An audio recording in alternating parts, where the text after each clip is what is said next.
Here. Hello, everybody. Welcome aboard. Happy Friday. There we go. That's the one I was looking for. It's been a while since we've done the proper intro. Things have been very busy. Did I run into any issues with the reverser axes for my throttle? Mine is not working at all. I haven't bound to a... I haven't had any issues, but I bound throttle... I bound reverser's toggle to a button on my throttle. So I push that button, it goes into reverser's toggle mode, and off we go. Bubba Matuna, good to see you, man. Bob Rules, welcome aboard. Hope you guys are all doing well. Charter's in the house. Pilot Chandler's in the house. Kylex, good evening to you. CMT Douglas, how you doing, man? Haven't seen you for a while. Ricoa, what's going on? Big thanks for the tip about FSEconomy. Having a lot of fun. Dude, FSEconomy is so much fun. I'm actually doing FSEconomy tonight. That's what generated our route this evening. Ubernator, bonjour. Hello. You need a... Yes, you do need a beer, McChiggity Pilot. Yes, you do. So, yeah. We're here. We survived another week, man. I'm still having a blast with Flight Sim. That's for sure. I've been thinking about it a lot. I did, however, make a conscious decision not to fire it up yesterday, other than to check a couple of things for some people, and that was good. I think breaks are important. This particular weekend, I'm going to actually be in Maine for the weekend with family and friends. My wife and daughter are already up there. Fly Purdue's in the house. So is Two-Toe Murphy with the raid for 26 people. Two-Toe Murphy, thanks for the raid, my friend. Cheers, buddy. Fly Purdue, what's going on, Pete? How you doing, man? I have dreams of Flight Sim. I actually did have a Flight Sim dream this week, yes. Jetstream, thanks for 3 months as well. Cheers. Hey, it's better than the EVE Online stream dreams that I was having for months before that. I've been playing quite a lot of EVE Online for the last 3 or 4 months, and oh, that was a bounce. Oh, that was definitely a 2-for-1 landing on that Bonanza. But yeah, the flight sim dreams are a welcome change. But yeah, we survived a week. I took the day off yesterday. We're going to Maine this weekend. My wife and daughter are already up there. They went up this morning, and I'm looking forward to getting a little R&R time.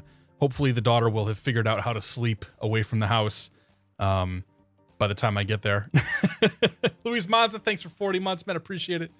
Cheers, buddy. Thank you so much. CMT Douglas with the coffees. Yeah. Coffees tomorrow morning. Grant Seth, good to see you. Yeah, Fly Purdue. Pete, I saw some of your pictures going around on the boat. Pete, what do you think of this sim, man? Have you streamed it yet, Pete? I have not. I have been doing my best to catch as many people live, but I have quite honestly missed far more than I've caught.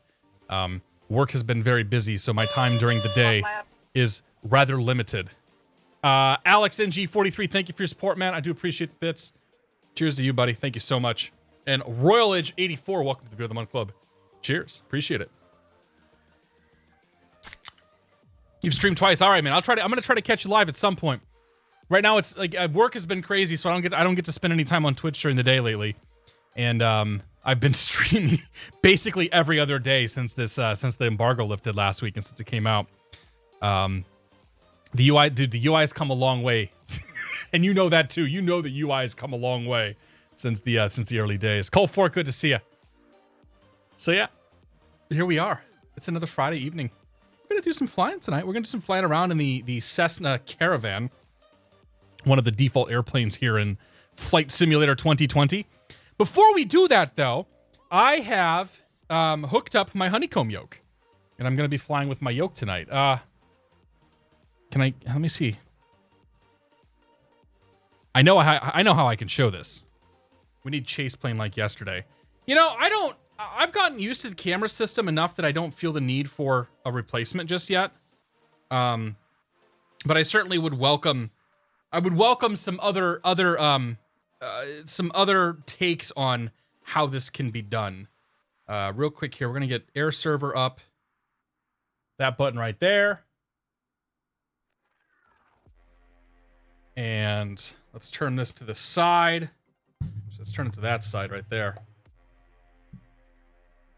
Yeah, okay. So it's kind of fuzzy, but I got my Honeycomb yoke out. So I got the Honeycomb yoke tonight. I got the Thrustmaster Warthog throttles, and we're not going to be using the stick this evening. So We're gonna walk through the setup process for all the things I want to get configured on the Honeycomb yoke, which is just a few things. It's nothing too serious. Couple of view things and whatnot, and then kind of go from there. But people been talking about, how do I set this up? How do I do that? So this is like a miniature version of that. How do I turn off air server? There we go. Mr. Fabiano, about damn time, he says. Jeff, thank you for 42 months, man. Cheers, Jeff. I hope you're doing very well, man. I caught a little bit of you the other day. It looks like you were getting a few more trolls flying along with you than I did. Dave, Sorcerer Dave, I almost called you Tobias, but that's not your name.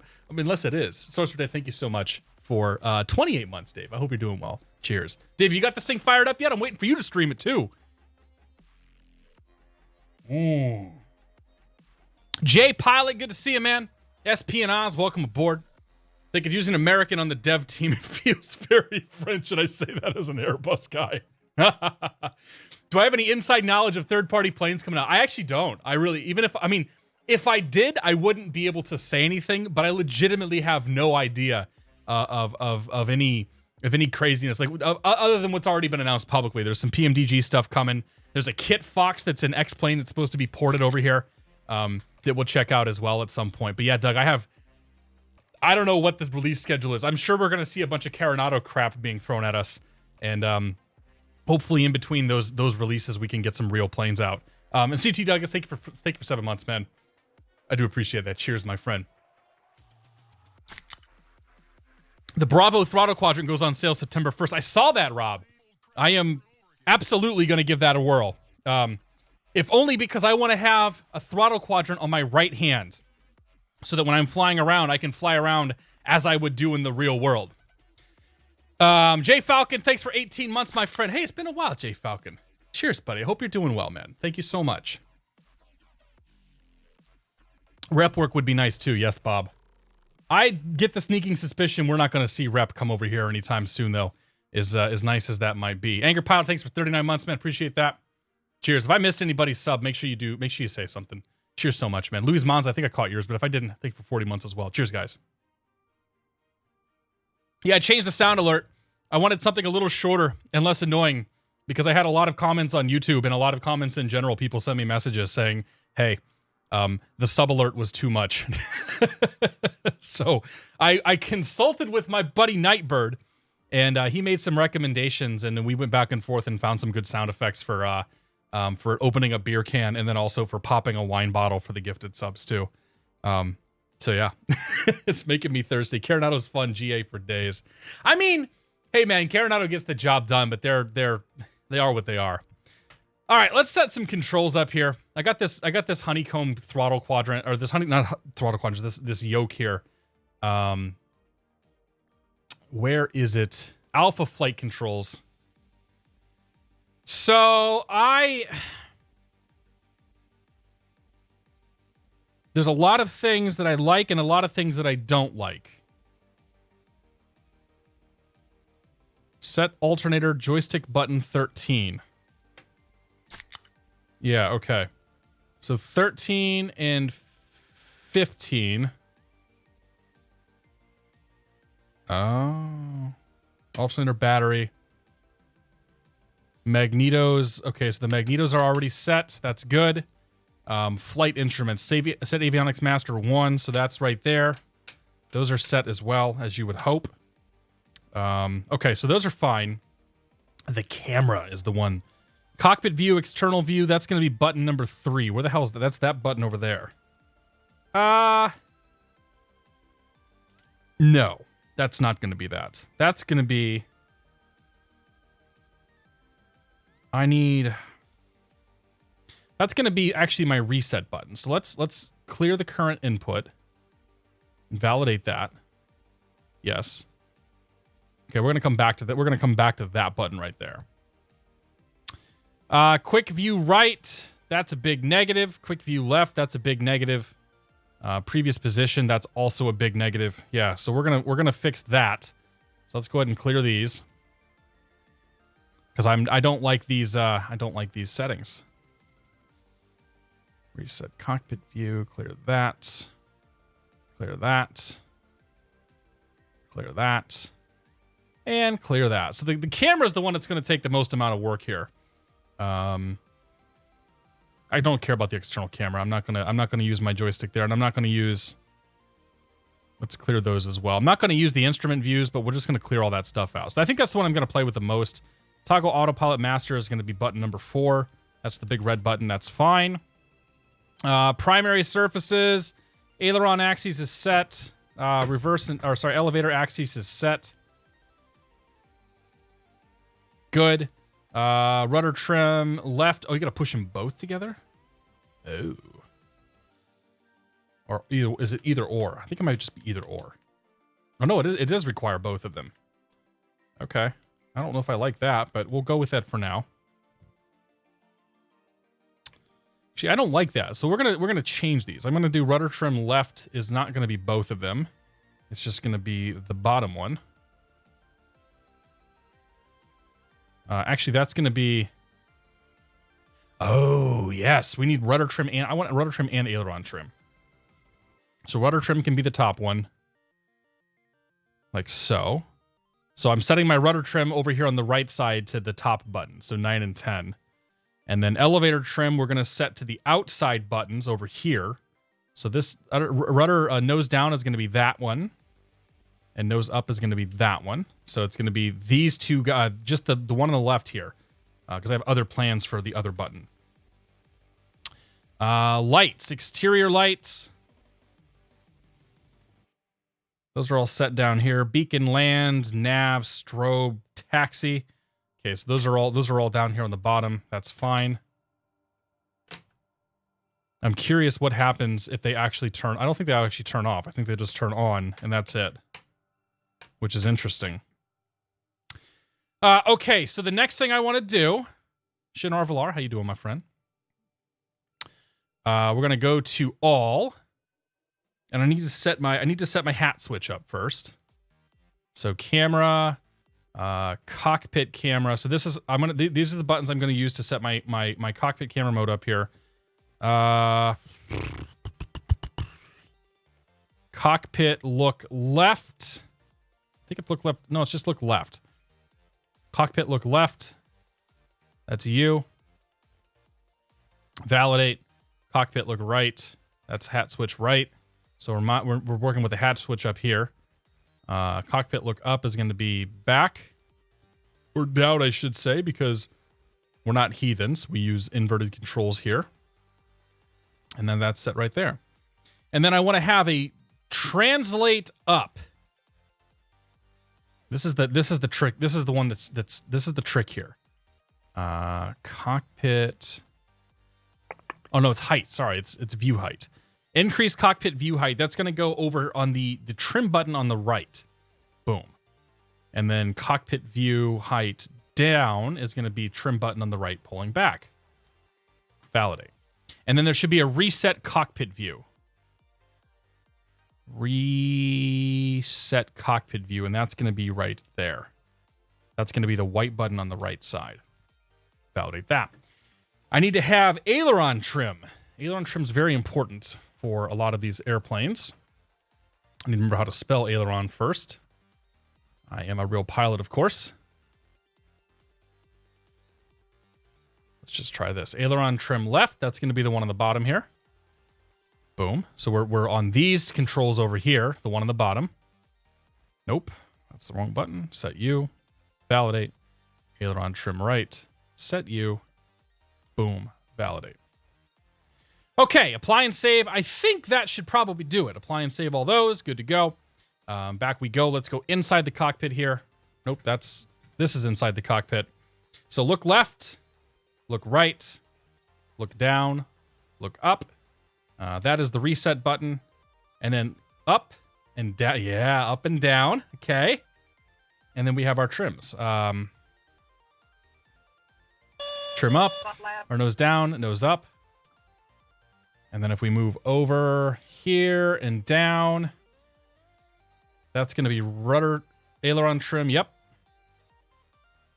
And that's going to be rudder trim. Perfect. And that's all I really care about, right? I mean, there's like, I'd like to have the heading bug on here as well, but that's probably that's an unrealistic expectation. So, yeah, we don't have magnetos or anything like that for this plane. Saldino, thanks for 100 bits, man. Don't judge my pits. I've said that before. Cheers, Saldino. Thank you so much. So we're flying in NorCal tonight. Well, I don't know if this is NorCal or Central California, what you call it. We're starting off here at the Sequoia field. I'm gonna go ahead and kill the audio. We're starting off at Sequoia tonight, Delta 86. We're gonna make our way over to Hanford. Hanford's a very weird name, but we're gonna go to Hanford here. Just a really quick jump. I'm repositioning the plane to grab some passengers. And then from there, we're going to make our way up the Central Valley here, or up the valley, whatever we're calling this thing, to Mather. We're going to go to Mather, drop some passengers off, pick some new ones up, and then make our way down to Hayward. And if there's time remaining, we may go back to Mather, or may do another flight, or we may do something fun. Maybe do some more landing challenges by the end of the night. That's what we're doing. How do you speed up the trim wheel? I don't know. You just hold it. Like, it starts slow at first, and then it sort of speeds up. If you just sort of tap it, it doesn't do a lot, but if you hold it, it goes faster. But I don't know how you speed up the trim wheel. You can also just grab it. I mean, you can... If you need to move it fast, you can grab it by hand and just move it. That works too. Anthrax, what's going on, Jose? Good to see you, man. Kiwi Cat, welcome aboard. I've tried to set heading bug on the switch in the X56 throttle, but I haven't been able to get it to work. I have it on my... I do have it on my Warthog working, Bill. In some way, shape, or form. So I don't know what the magic is there that I've done to figure that out. If you want to fly along with us tonight, multiplayer is enabled. Don't be an idiot. You know, the usual rules apply. People are idiots. I'll turn it off. But so far, everybody's been pretty well behaved. All right, parking brake is set. How do we turn on a turboprop airplane? We need to have, I bet, a bunch of switches over here. Those are lights, strobe nav, beacon, no smoking seatbelt in cabin. That's the anti-ice. I'm looking for something that's... Oh, that's right. It's over here. Actually... it's on here, too. Oh, it does work. Okay. And... That's a... Oh, I see. Oh, that is a battery. Yes, battery, alternator. Standby power. Fuel boost to on. Alternator, well, not yet. Ignition to on. Starter, well, I need the displays on first. I'll turn the avionics on. There we go. Avionics, come on. I'm probably going to fry the avionics doing this, but whatever. It's not really a real sim, so it's fine. All right, condition lever's full. Prop lever to full. Condition lever can go probably to low idle. Is it actually? Oh, it is actually mixed. It is calling it mixer control, isn't it? All right, we'll start that in cutoff. And prop lever can stay full. And there we go. Let's go ahead and turn this thing on. So the igniter. Thank you. Okay. Igniter, or the start turning the engine there. Got prop spinning. NG's coming up. 10%. Prop RPM 3. Okay, I guess we just add gas now.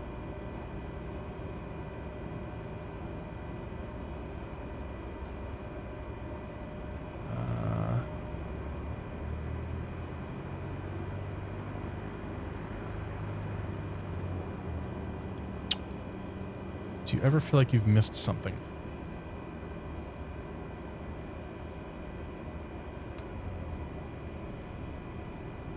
Oh yeah, I definitely missed something. We're on US East.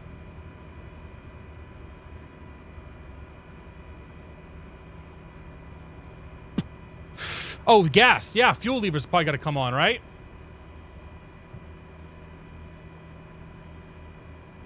Yeah. That's what's going to make it work. I'm a pilot. Let's try this again.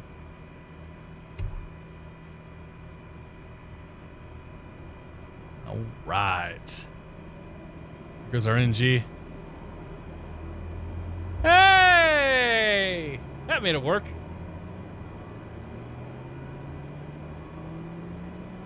Quantin, how you doing? Get the pants. Good to see you, Ashley. Squirrel, what's going on, Paul? 767 minimums. Good to see you. Dude, I love this sim so much, man. I'm having so much fun. Make sure altitude is, our altimeter is set, which it is. Okay, that's good. We got a good start here. We can turn the starter off. We can bring the alternate power off because I don't think we need that. And then beacon, land. Sorry. Oh! It does grab the landing lights properly. How about that? Taxi, nav. No smoking. Seatbelt signs can come on.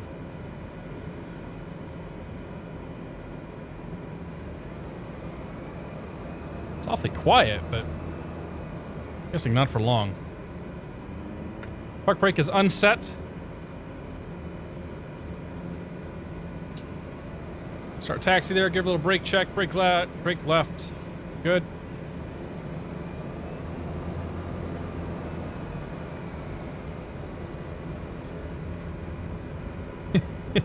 Air. Where are we going? I'm gonna say we're gonna go take a right here. Make our way out. Oh, I didn't bind anything to flaps, did I? Oh, I got flaps over here. First notch flaps is set. XC News, thank you for your support, man. Thanks for 4 months. 767 minimums, thank you for support, and welcome to the Grill of the Month Club. Thank you so much to both of you. XC News and 767 minimums. Cheers, guys. Thank you. I missed it. We're working on it. The key to sub alerts is if I look like I'm busy, that's when you're most likely to have it missed. I do my best, though. What am I drinking tonight? Oh, man, I've got a double IPA from Treehouse Brewing. I forget what it's called. I'll go check it. I'll go see what it's called later. It's like Call of the Wild or something. It's very good. It is very strong. It's probably a 9%er. How can I join? If you'd like to join us tonight, you want to head over, jump into, set your multiplayer settings to everyone or all or whatever that, something like that. And then you want to jump onto the US East server and come fly our route. Clear left. Right's clear enough. All right, let's go make our way out of here.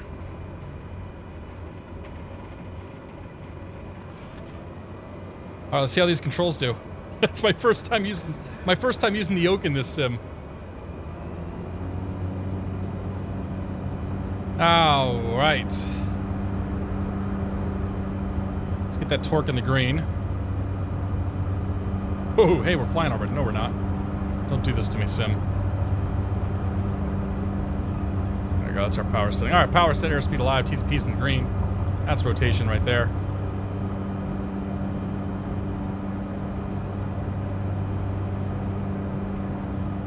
Trim is very fast in this airplane. Good to know.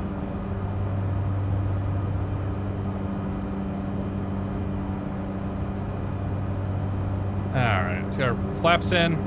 Nose is going to come down. Go ahead and trim her up a bit. Get our torque back in the green.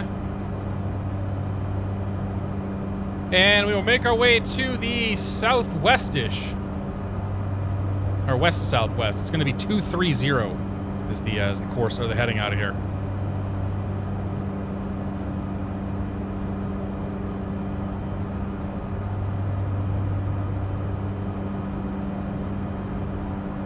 Yeah, I really want to get a right-handed throttle.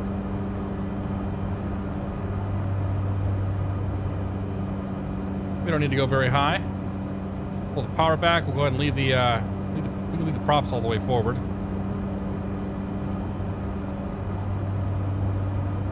There we go.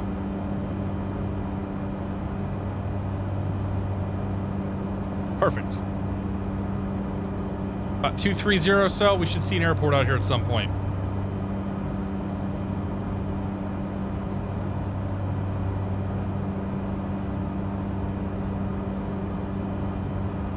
It's definitely different flying with the Yoke in here. Jayla Morris TV, what's going on, buddy? It's good to see you. Iowa Scotsman, how you doing? What's the difference between an IPA and a double IPA? Dirk would be a good one to answer this one, Paul, but I think in a double IPA, they add hops to it twice. Whereas in a normal IPA, they only add hops to it during the initial brew. My understanding is that for a double, they added a second time, and a triple, they would even add hops a third time. And it tends to bring out more kind of a stronger flavor in it, gives it different color. Or is it multiple hops? Is that how it is? Actually, get to Pantswood knows. She's been around a bunch of brewers in her life. What is my favorite plane? My favorite plane so far is the Savage Cub. It's the one that I flew on Wednesday. Lots of bitterness. In some cases, yes. But this is a double IPA that is not bitter. Like, this thing has, I don't like bitter beer, and this thing's got no bitterness whatsoever. It's so, like, juicy and just, like, it tastes like you're drinking a bouquet of flowers. And it's kind of awesome. Can't wait to cub it up this weekend around Colorado. Yeah. The only downside to Colorado, Ashley, is that there's a lot of big mountains. So, like, you're going to see... You will get some awesome flying in. But those mountains are going to make it interesting for you. Does the NVIDIA 2070 Super good for the sim with an instant... Yeah, you'll be fine with that. If you're running a 2 series NVIDIA card, like a 2060... 70, 80, you'll be fine. I am using the Yoke, yeah. Yeah, I don't have a Yoke cam to throw up there. I'm not that fancy, but yeah, I got the Yoke running here, and yeah, it's good. It's a good feel, man. This Yoke is fantastic. Like, it's got really good centering. The thing I like about the Yoke is that I can sit here and I can hold a little bit of aileron if I need to. I can hold a little bit of rudder if I need to, compared to the flight stick.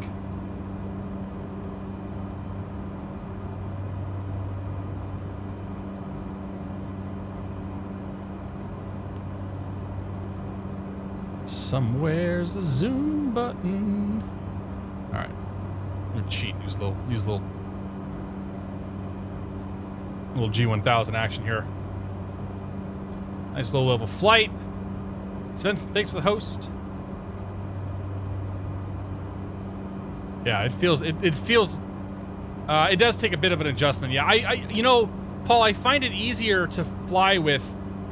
I find it much easier to fly with the stick now that or the Yoke, I should say, now that I've spent a lot of time in the real world with the Yoke. Like, the transition's much better. The first couple times I used a Yoke before I was doing real world flying, I hated it. Like, Yokes, it didn't feel good at all. Peter Solberg, good to see you. Break Beats, welcome aboard. Drinking Norwood's best Castle Island lager. I think I have some Castle Island downstairs, Mike. I think I still got a couple of cans. JB99, thanks for 4 months. Appreciate it. Cheers. Still waiting on a company to make a high-quality side stick Yoke. I mean, I think that Thrustmaster's pretty good. That their Airbus Yoke they just came out with, right? Uh-oh, my G1000 is stuck. There we go. I think that's actually a pretty decent stick, because they use the same. They're using the same. Like the same sensors and whatnot, the Hall sensors or whatever from the Warthog, if I recall. Yeah, the roll is where it really excels, because you can have super fine control over it. The pitch I still find to be a little herky-jerky. It's still, it's a little bit difficult to get a good feel for it. But yeah, like you said, the roll feels so good. Bacon X1, thank you for 5 months. Appreciate that, buddy. Cheers, my friend. Burley G, what's going on? Along the lines of the SR-22 side stick, gotcha. Well, Redbird makes a side stick. I don't know if they distribute it. I don't know if they sell it to consumers, but Redbird has an SR-22 side stick that is for use in their certified sims. Peter's real name is Florian, but I'm a Peter Solberg fan, former rally car driver. I didn't know that, man. Well, Florian, good to see you, man. I will do my best to remember Florian. Order my Honeycomb today, ready to replace the crap SciTech. I still got a Logitech / SciTech sitting behind me. Not entirely sure what to do with it. We'll find something, I guess. Man, I really want that throttle over on the right side so bad.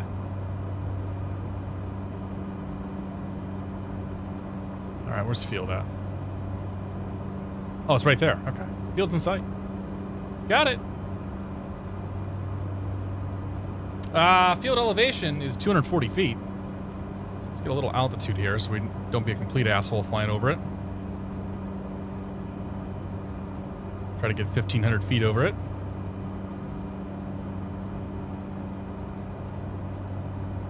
This is more or less a crosswind lake here.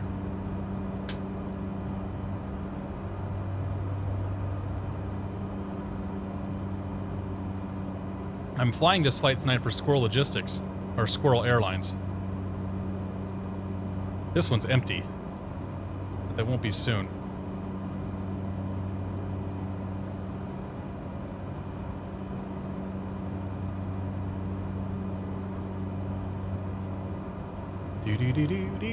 There's my downwind. Surprisingly enough, the Cytec Yoke and throttle still sell for a decent price on eBay. Yeah, I would feel very guilty selling this one just because I was given it for free. So I'm either going to find somebody locally who wants it, or we'll do a giveaway on the stream at some point. The giveaway on the stream becomes difficult because of shipping and everything else, but we'll kind of wait and see. All right, we'll start that descent there. What are the flap speeds? Are the flap speeds listed on here? Probably not. No. Oh, no. 150 knots for the first... Ooh, jeez. Hello. Hello. It's first notch flaps.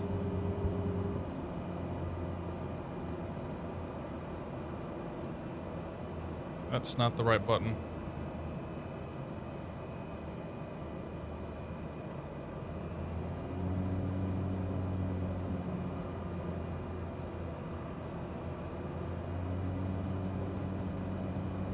Oh yeah, wow, I really overshot that.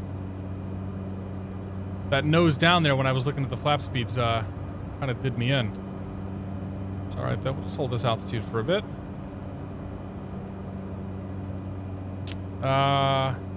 Where's 404? 404 is on vacation this week. So far so good in the Caravan, man. It's not too bad. I imagine right now most flight stuff is going to sell pretty well because everybody and their mother is getting into Flight Simulator. All right, second notch flaps. There's no third notch. Let's bring that speed back here. What do you say? Probably about 70 knots or so in this plane. There's 2 white, 2 red.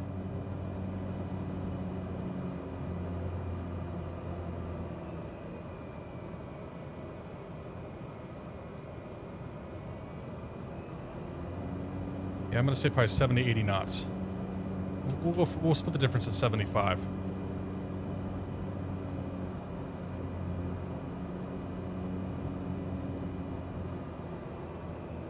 XQC was in Flight Sim earlier. Oh god. I mean, Dr. Disrespect did it, so you know that XQC was gonna do it. I'm waiting for Moon Moon to jump on Flight Sim. Because you know that'll be ridiculous.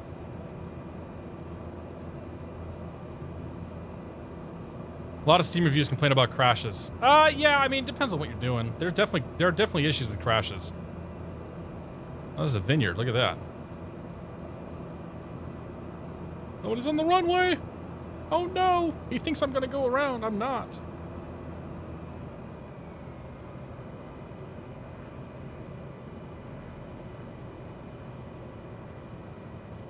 This thing wants to sink until it doesn't. There it goes.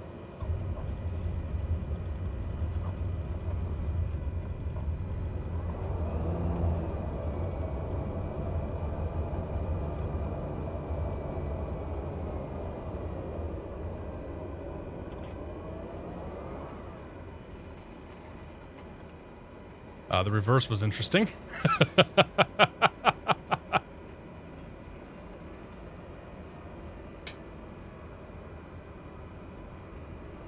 Reverse was very interesting. That's alright, it's not bad for the first landing. I'll take it.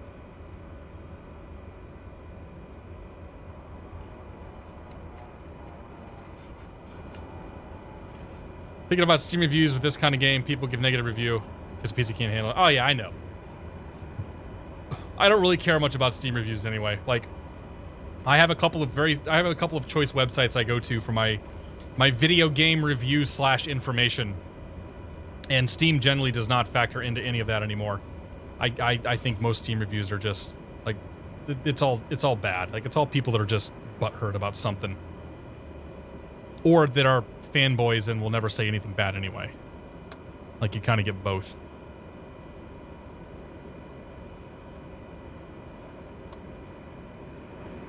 Does feather do anything? I don't think it does.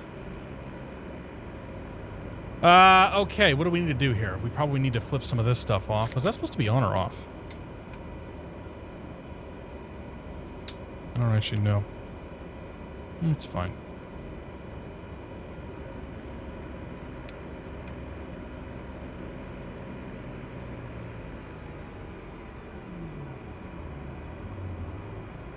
We can just sit here and leave.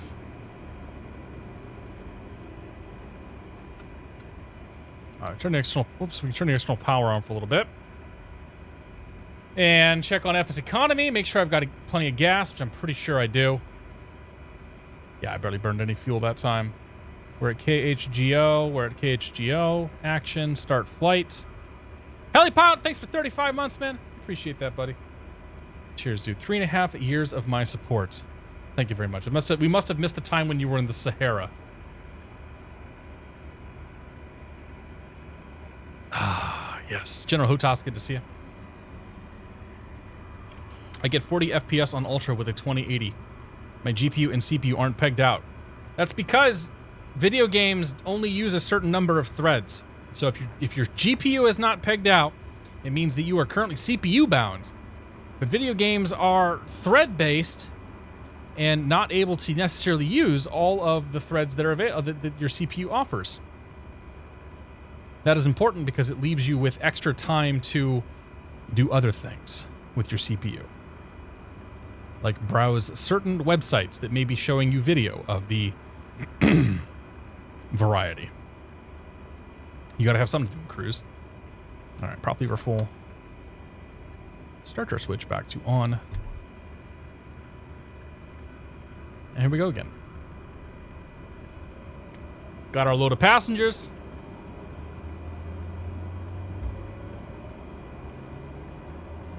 Condition lever full. 4-core issue now seems resolved with setting CPU to scheduling. Yeah, I wonder what else. I wonder what else that's gonna break though. Like generally, when you start mucking around with those with those types of Windows settings, it's gonna do something. I'm not saying that that's necessarily the case here, but it's entirely possible.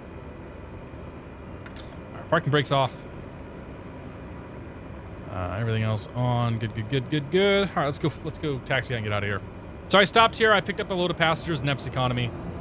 Get on the plane. Back on the pile. Let's go. Boing Man. It didn't make a noise. Did it not make the noise?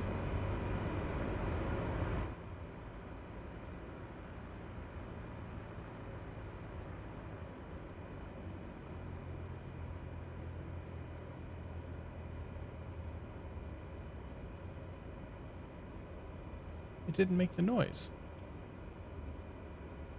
Well, now it's completely broken. Ah, thank you, Streamlabs, for providing me with a free product where you try to solicit my users for money unknowingly. Boy, man, thanks for gifting the sub, man. Cheers, buddy. I appreciate it. Congratulations, CRJ 900. Made a cork noise, but it was very low. Interesting. What airport are we at? We are at KHGO. We're making our way up to KMHR. We're going to Mather. It's interesting to see how it's handling the vineyards and whatever's going on around here. The sim is very confused at the vineyards out there. It's just showing the vines as being like these little polygonal mounds. Oops. The Hoff, good to see you. Quantity, good to see you. Quantity, can you see me now? Make sure on the US East server.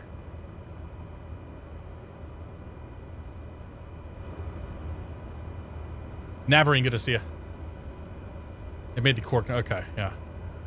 I missed it.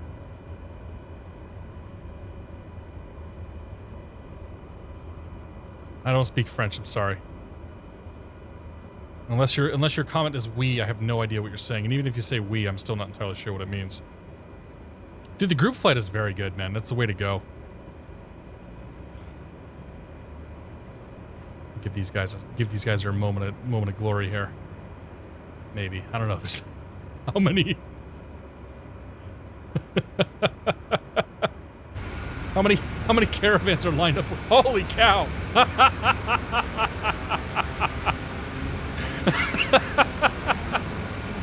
Sorry guys, let's go.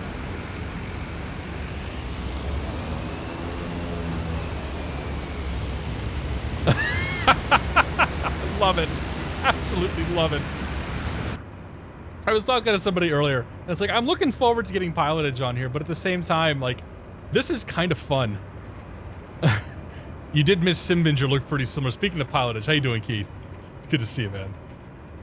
Yeah, we got very Simvinger vibes going.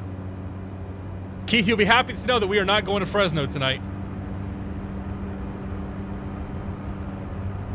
TSP's in the green. There's our airspeed coming up.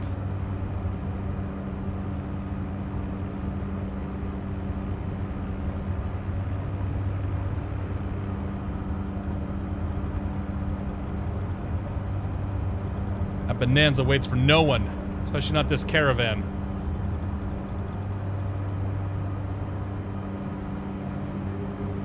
Oh, I took off with full flaps. That explains a lot.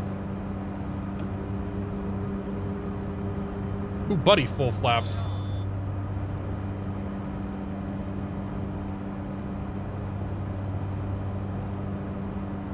All right, heading out of here is a 3-1, about 320 or so.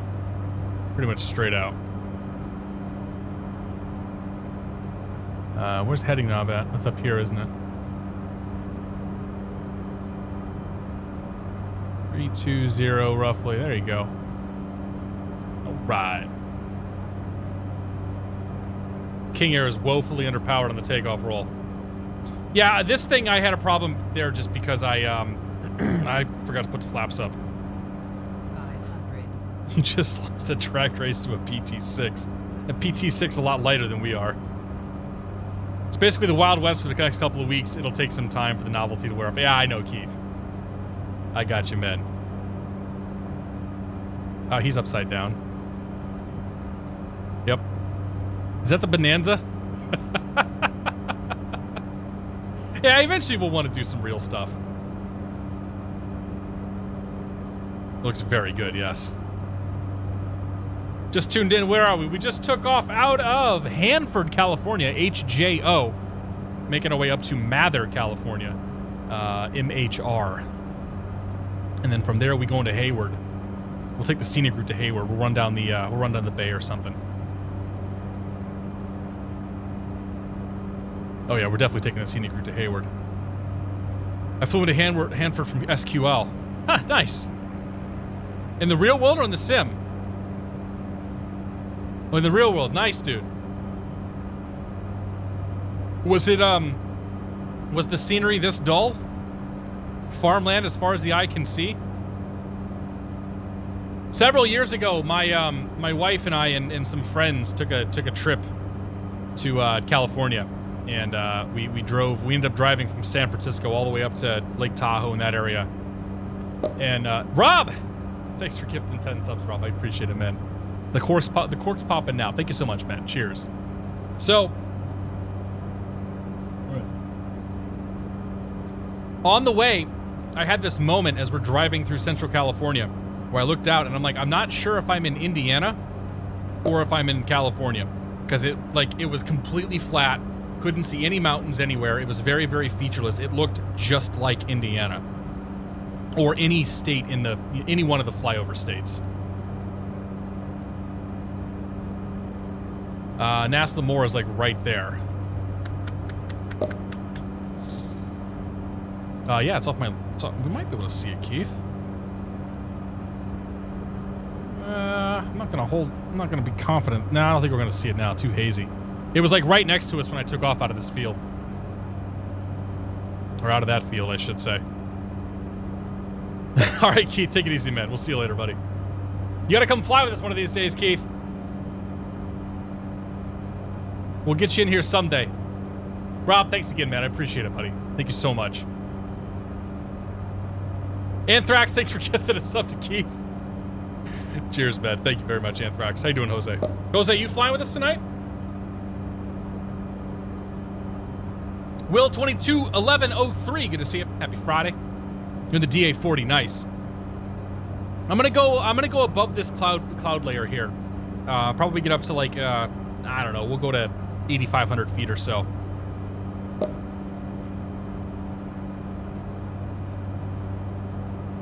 Just to kind of see something different.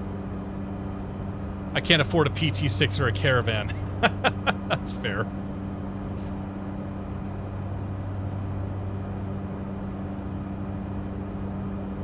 Mainly the servers, whenever they go offline, I got clouds on the ground. Voldrag, good to see you.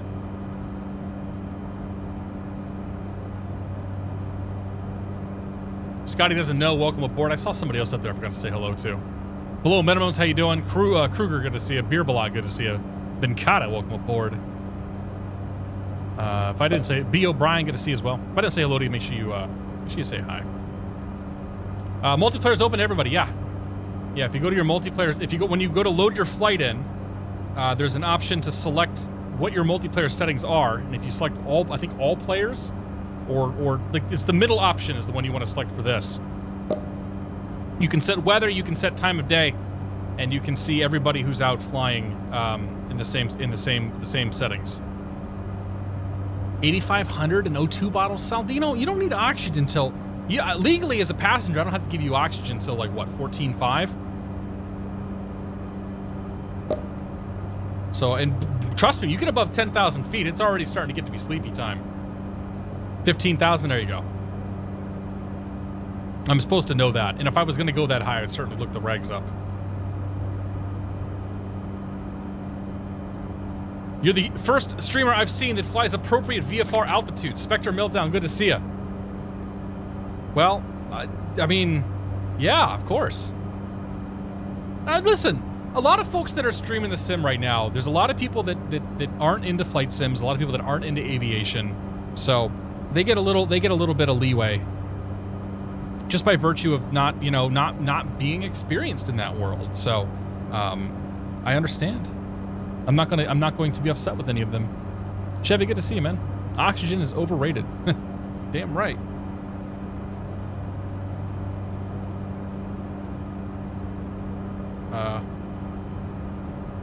It would seem that my fancy headphones have a loose cable.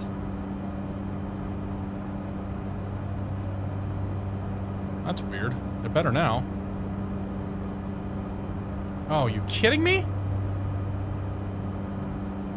No.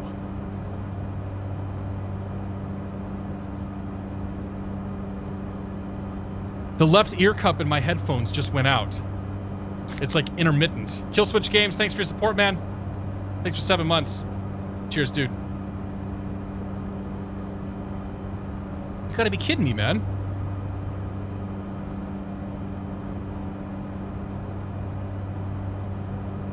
Yeah, it's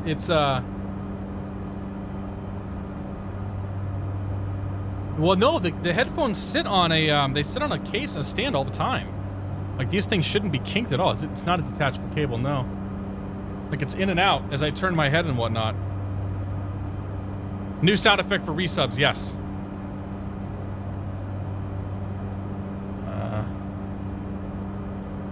Headphones.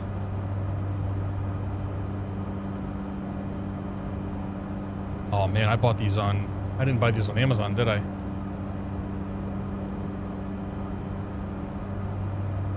I think I bought them on Newegg.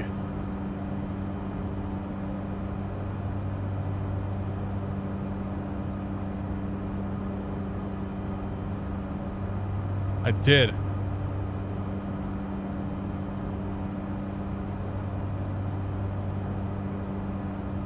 Well, I guess that's going to be a next week problem. They're fine for now. What mixture would you use in this to say 10K? It's a turboprop, so you always use condition lever max. So your condition lever will always be max in this airplane. It's actually not a mixture control. Even though it says mixture control, it's condition lever. And in turboprops, always, always, always full.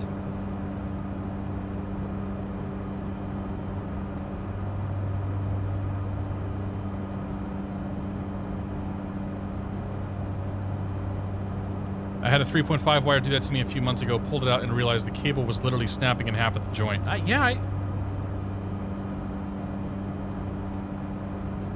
That's so weird, because it's a nice... Like, it's not doing it now. I don't know, we'll see. I'm sure Barodynamic will fix them if they have a problem, or send me a new one. There's 8.5.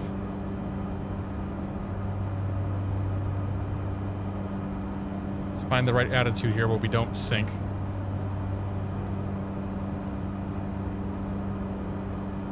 Could be the other end. It's entirely possible. It's weird that it was happening when I was actually turning my head, but the cat, you know what? Maybe it is the other end because the cat was just walking next to me. It might have actually been static from the cat. Freaking cat. Alright, let's pull the RPMs back. Just a couple of notches there. Somewhere we're going to find 8,500 feet. Eventually I will get used to these controls.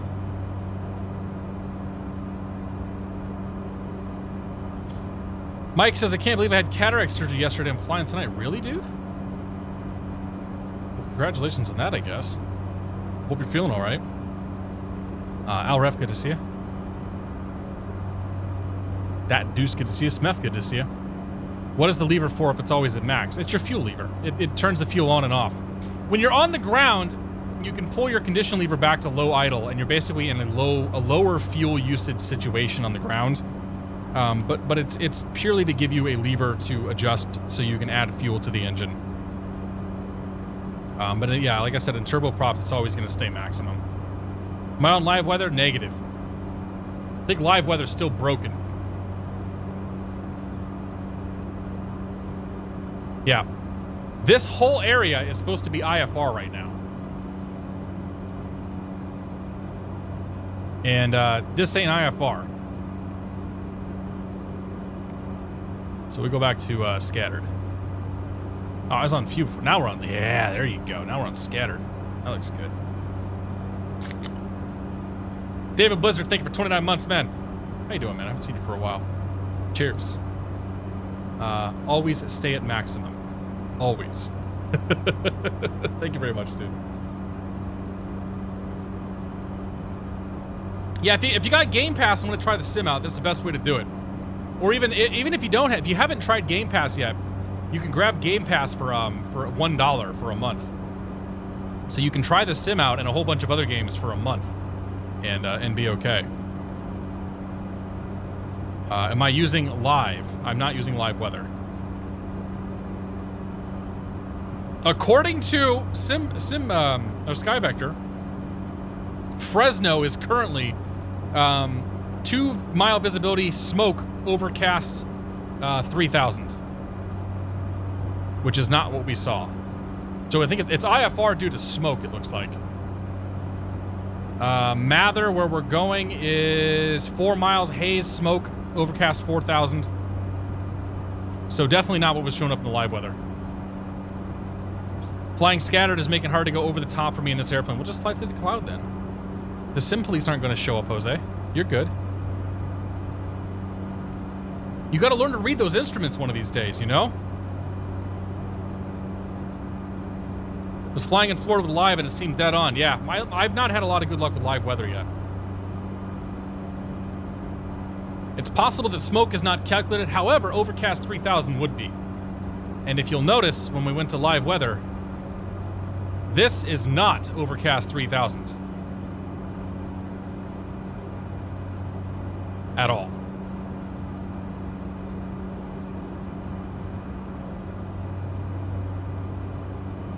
Like, we shouldn't be able to see the Fresno airport right now. Not that we'd want to, but it's over there somewhere. Right there. We wouldn't want to see it.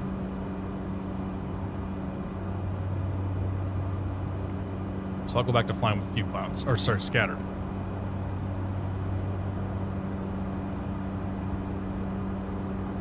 Wednesday was the first time flying a Cub. Today's the first time flying a Caravan. Nice, dude.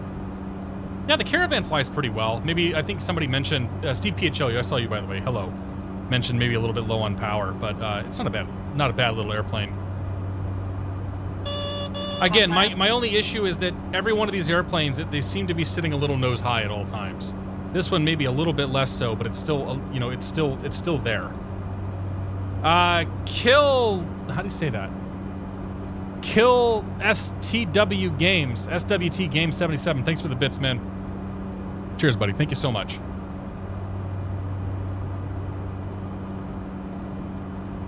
Immersion is dead now. My immersion's gone. That's all right. We'll fly with fake weather. Easy to work with and will fit in just about everything. Yeah. Oh, yeah. So if you're interested, I forgot to mention this earlier, Kolal50, welcome to the Beer of the Month Club. Thank you for your support. Cheers. If you're interested, tomorrow morning at 7 o'clock Eastern Time, noon British Summer Time, 11 GMT, I'm going to do another multiplayer stream here with Paul, and we're going to have an open multiplayer going. So I got to put together, after we're done with the stream tonight, I got to put together the route for tomorrow and figure all that stuff out, but it should be a good time. I just changed my names. It's Kill Switch Games. Ah, gotcha, man. I landed a Caravan in that jungle airport in Costa Rica with Brad M. In pitch black darkness and no night vision.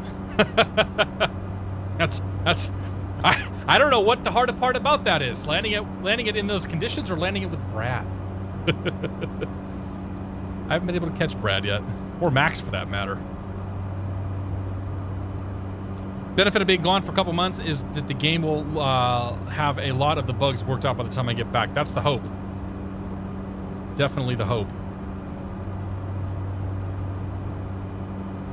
Should be paying more attention to where we're going.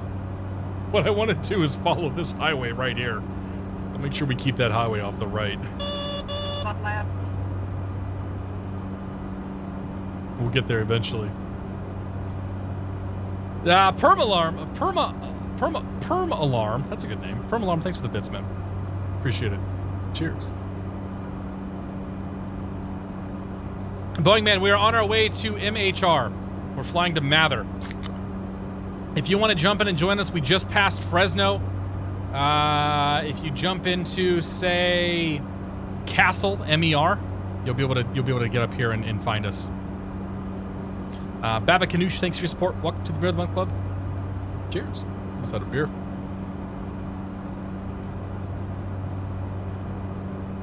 Yeah, Gavin. Clouds are pretty good.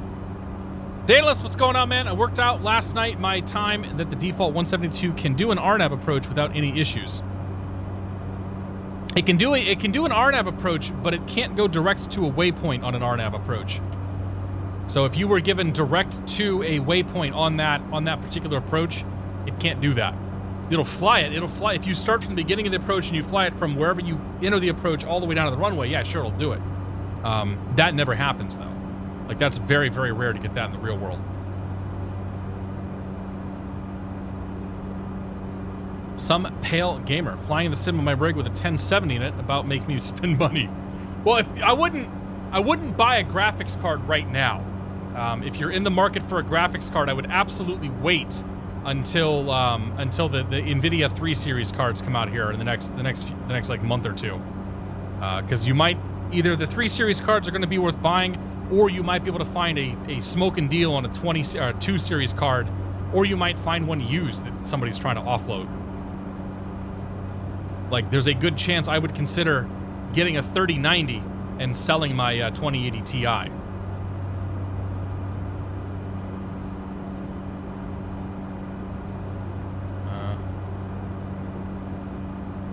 Oh, I don't want to exactly follow that highway. Let's put the Linden VOR in. I'm going to use that 114.8. I'm going to use that to help me nav here a little bit, so I can pay a little bit less attention. 114.8. Should be LIN. It is. Push the course knob in. There you go. All right, let's fly to that. more or less going to keep that on my right. There we go. Put the DME in there. Put the bearing pointer in there. And we're good. All right. Dogs, good to see you, buddy. Doing well, man. How are you? Kevin Lister, good to see you as well. Yeah, Paul. The scattered cloud setting is without question my favorite for this level, like for this level of flight. You got the low layer you get to kind of dip through or around or whatever, and you've got that sort of high layer there that's above you. That's about 10,000 feet or so, and it looks fantastic. Why don't we do this? Let's go heading bug, alt cell, and autopilot. I think my headphone issues, by the way, was my cat giving me static electricity. Probably not good for the headphones, but hey, at least the headphones aren't broken.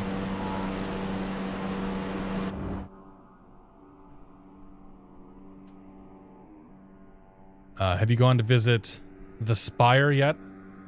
I have not. I should go before it gets wiped out.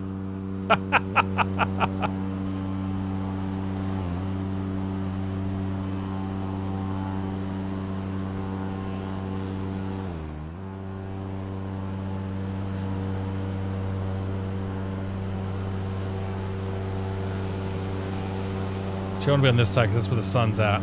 There we go. Oh, yeah. Whoops. Ah, crap.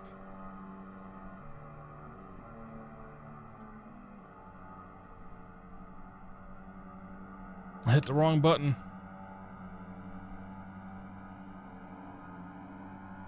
Not sure what button I hit, but caused my plane to keep flying on my drone cam not to go. There we go. How's the SR-22? The SR-22 is no better or worse than any of the other planes in the sim. Spaceman, good to see you. Perma Alarm, see you. We'll see you later, man. Thanks for stopping by. B Money, welcome aboard. We'll find the 208. I like the 208, buddy. It's a good plane. It's a good plane for FSEconomy too, because you can make some serious cash on this thing. I mean, that's not always the goal of FSEconomy, but that's certainly a thing that you can do.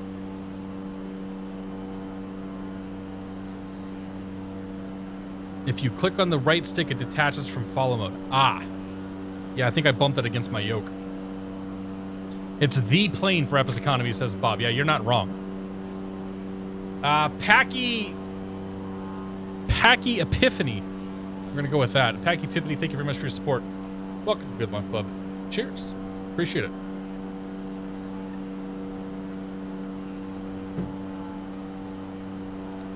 So upset that my switch stack doesn't work right now with FS 2020. I know. So I don't have a switch stack or any of that, but I really hope that they get that fixed sooner than later. Because it's the same SimConnect bug that's causing VATSIM and Pilot Edge and FSUI PC and a whole bunch of other add-ons not to work. Basically, that SimConnect bug is keeping most third-party stuff from even functioning right now. So hopefully they can get that fixed sooner than later. If you click the left stick, it locks the cam on the plane. Oh, it does. Okay. I was clicking buttons. Okay, so there's that. Oh, you're right.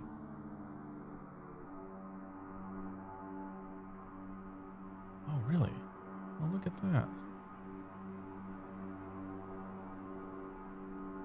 Oh.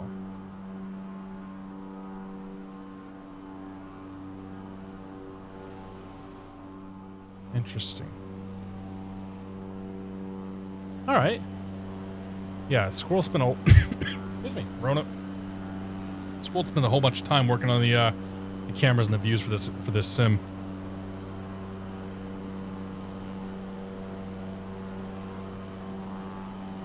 Excuse me. Fixed it. How am I liking the new sim? Jaeger B, I'm having so much fun in the new sim. I really am. There's a whole bunch of people that are out there somewhere. I don't know if we can see them on the VFR map or not. We can see some I think that's like real world traffic though that we can see out there, not actual people.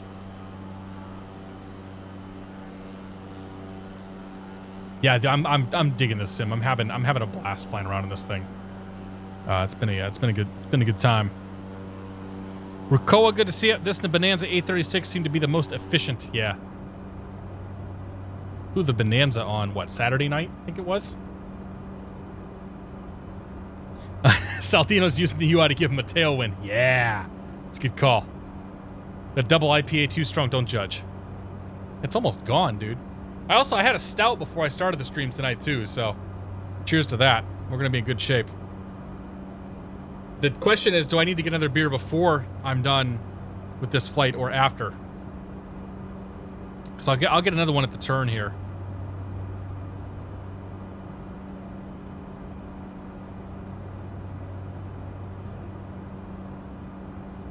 Have you noticed that FSEconomy seems to improperly balance the weight of the airplanes? Basically, any passengers sees you be too far back. Excuse me. One second. I may have inhaled some of my saliva. I have noticed that. I think what they're doing is throwing all of the passenger weight, like all of the payload weight, all the way in the baggage cart, and causing things to not work well. I think the way that you can get around that is probably by adding more pilots, like adding more weight to the airplane before you actually load FSEconomy. I haven't tested this theory yet. But like right now, we are not a lot of stuff in here, even though I've loaded a bunch of passengers. So maybe they've changed some of that for this sim, so they can get things fixed. Am I out of Yorkshire tea yet? Are you kidding me, dude?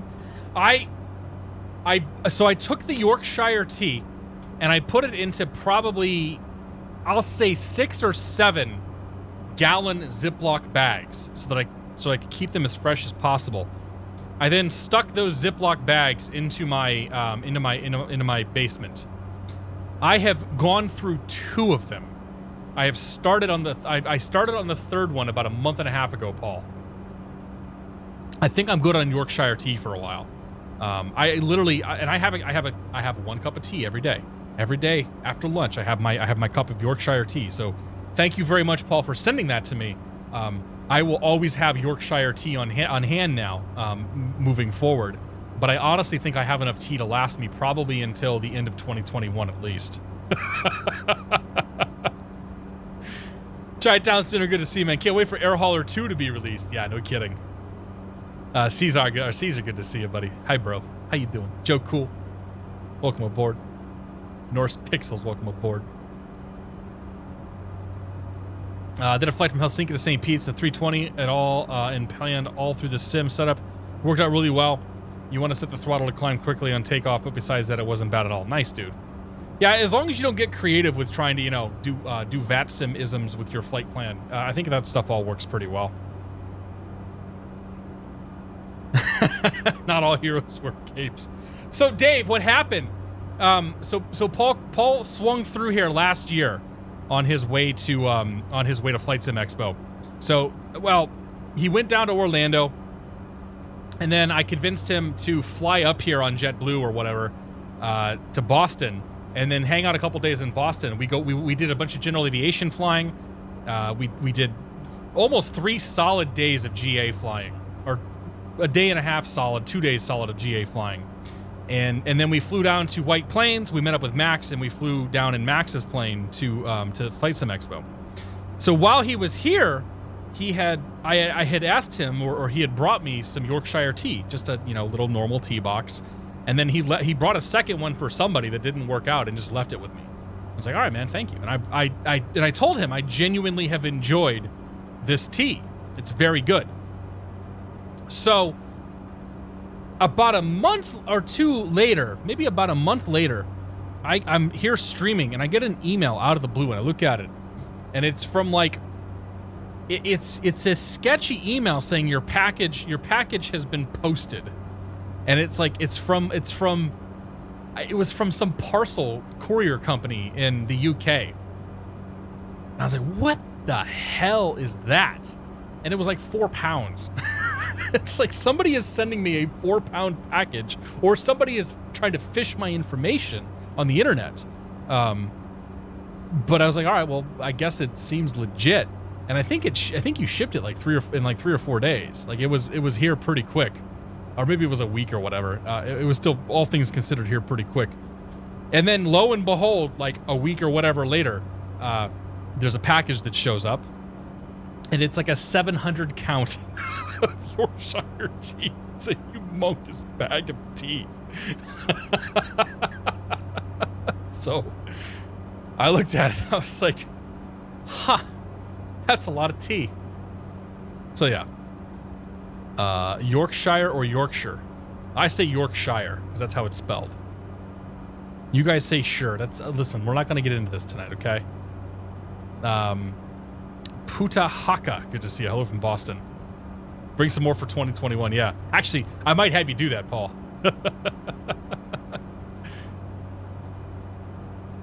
Do you drink beer while you're simulating?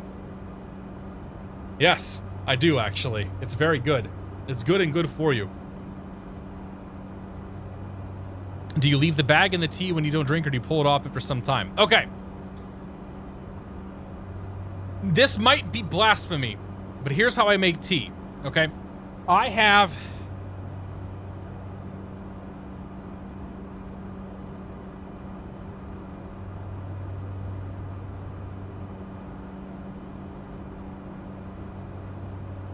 All right. I have this coffee maker, okay? The My Cafe by Bun. It is a single-serve coffee maker, right?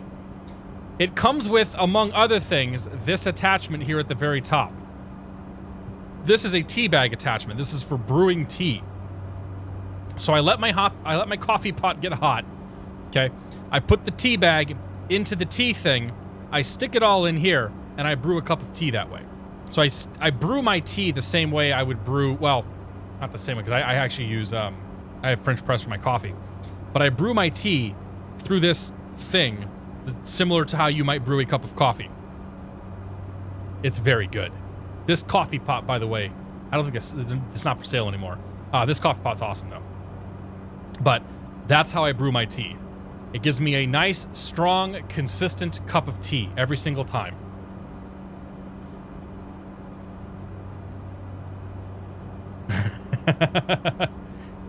Anthrax just sent me this. Our motley crew of misfits here. Little bit fewer people than we had on Wednesday, but that's okay. So yeah, the water is probably too hot. I don't know. Listen, if I did it myself, I would boil the water. It would cool down to like 210 or whatever, and I'd go from there. So, the tea tastes fantastic. You know what? Here's what I'll do. I will try to come up with a reason to have a Brit at my house, okay? Either we'll get Paul to come back for some more flying, or Chewy talked about stopping by here on the way to FS Expo or something. I will brew them a cup of tea with my method.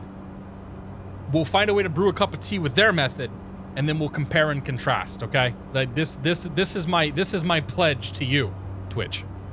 We will find out, is Cat Strader's way of brewing tea bad? It's not ideal, I'm sure. I'm sure there's better ways to brew the tea. The other way I would do it, I'd steep it for 3 minutes and call it a day. Like, I don't leave the tea bag in. That's blasphemy. The British went to war over tea. Yeah, that's right. I've seen some Americans do much worse to tea than that. My wife just leaves the tea bag in the whole time. And I think, like, that's doing worse to tea, right? That's the bad way to have tea. If I were to do it, like I said, I usually steep it, set a timer for 3 or 4 minutes and call it a day. A tea off. Yes, let's do it, Paul. Paul, stop by next year on the way to Expo. We'll go fly it again, and we'll have a tea off. We could bring Sorcerer Dave too if you're around. Yeah, I don't have a tea kettle, man. I got a hot water kettle downstairs. A whistling kettle. I can make hot water. It whistles when it's boiling. That's how I make my coffee in the morning. Actually, so Paul, when you were here, that's how I made coffee. Do you have any? You had coffee, right? I'm pretty sure I made you coffee when you were here. I don't think you had tea, because I think you said you can get tea back home. Are you a pot still sort of brewer for tea? I have no idea what that means. If you leave it in, it stews. We're talking about, yes. Yes. I drink tea with no sweetening whatsoever. The trick, put some bits of lemon juice in Earl Grey. I prefer the lemon juice, gives a taste. It does not require sugar. You had coffee. Okay, that's what I thought. Hallie Pilot, good to see you. I just drink my tea black. Coffee and tea, like everything I drink, I don't, because I don't like milk. I love ice cream. I love cheese. I hate milk. And I don't need to have milk. So everything I drink black. Even my tea, I drink black. You wouldn't trust me to make the tea. You didn't. That's not what you said, though. But I believe it. Oh man, I need to get you more of that hardcore coffee. That coffee you got me, Anthrax. Yeah, it was pretty intense. I got Kickin' Horse coffee right now. I think that's what it's called, and it's pretty good. Don't put milk in blueberry tea; it curdles instantly, says General Hotas, probably from experience. Well, welcome to Tea Talk with Cat Streeter. Black tea in the pot and then pour on the milk, no sugar. Interesting. I drink tea with no sweetening. Oh yeah, we did that one already. Rough Edge, good to see you. Somebody asked me what I think about the sim from a simmer's perspective. It's a beautiful sim for VFR. It's a great sim if you want to do Dead Reckoning. If you want to do procedure training off the VOR radios and localizers and whatnot, you can certainly do that. I would not do any sort of RNAV flying in any of these airplanes. The airplanes are fine though. Like the flight dynamics, everything about them it's fine. There's nothing offensive about it. You can still learn the basics of flying by flying these airplanes. So, as a simmer, I'm very happy with the sim. As a instrument pilot who wants to use the sim for proficiency, I would probably use X-Plane for that, to be perfectly honest. At least for the time being. Until we get some better avionics and better planes and things of that nature. Make tea in huge quantities ahead of time, store it in hermetic barrels, and heat that at the last minute in the microwave oven. That's going to taste fantastic. Yeah, right. Have I tried tea with lemon? I have not. I'll give that a shot. Do I put lemon into the the Yorkshire tea, or is there a special tea to have with lemon? David Norfolk, good to see us. Saldino's got 100 knots, tailwind. Nice, dude. Two-Term Murphy, how you doing? I do honey. I do honey once in a while. I'll put honey in green tea. Honey and green tea is pretty good. Just enough to give just a little bit of sweetness. Before I moved to the U.S., I never really drank coffee, tea all the time. Kevin, do you drink coffee now? And for those that drink coffee, how do you make your coffee? Because coffee is one of those things that if you talk to the right person in the U.S., it could potentially infuriate them. Like people are definitely very snobbish about their coffee. Add a slice of lemon to your Yorkshire tea. I'm gonna try that, Paul.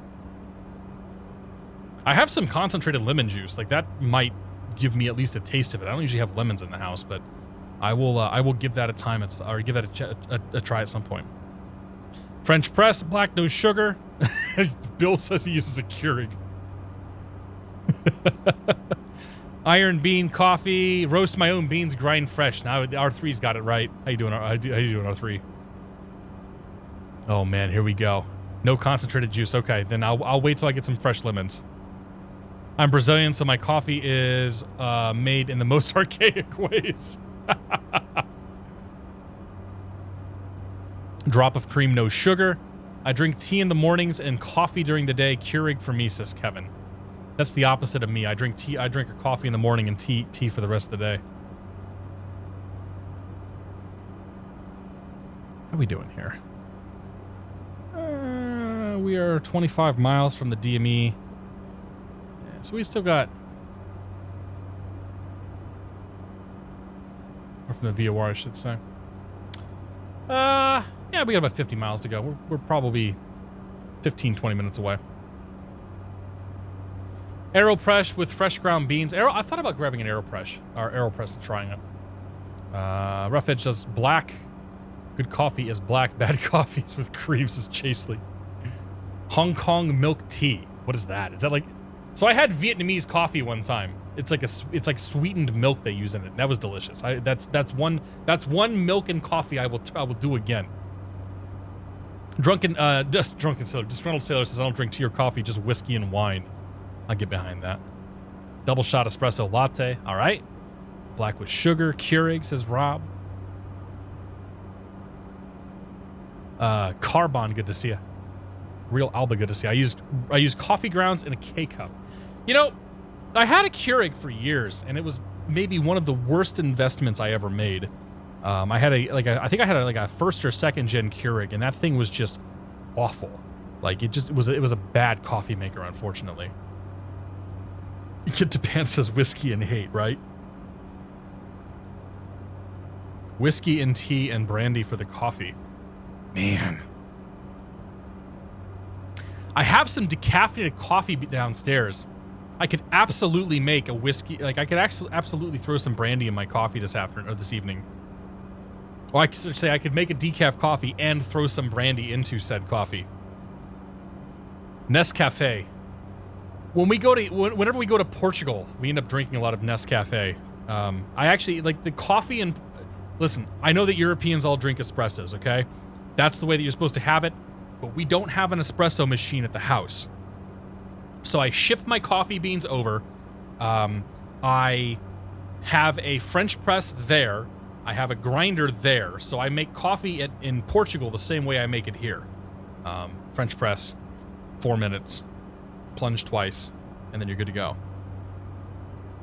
But when you order coffee in Portugal, if you order like a coffee, you get a Nescafe, and that's terrible. I can never get used to that. What plane is this? We're in the Cessna Caravan. The 208 Grand Caravan. This is one of the default planes in Microsoft 2020. 208 Bravo Papa.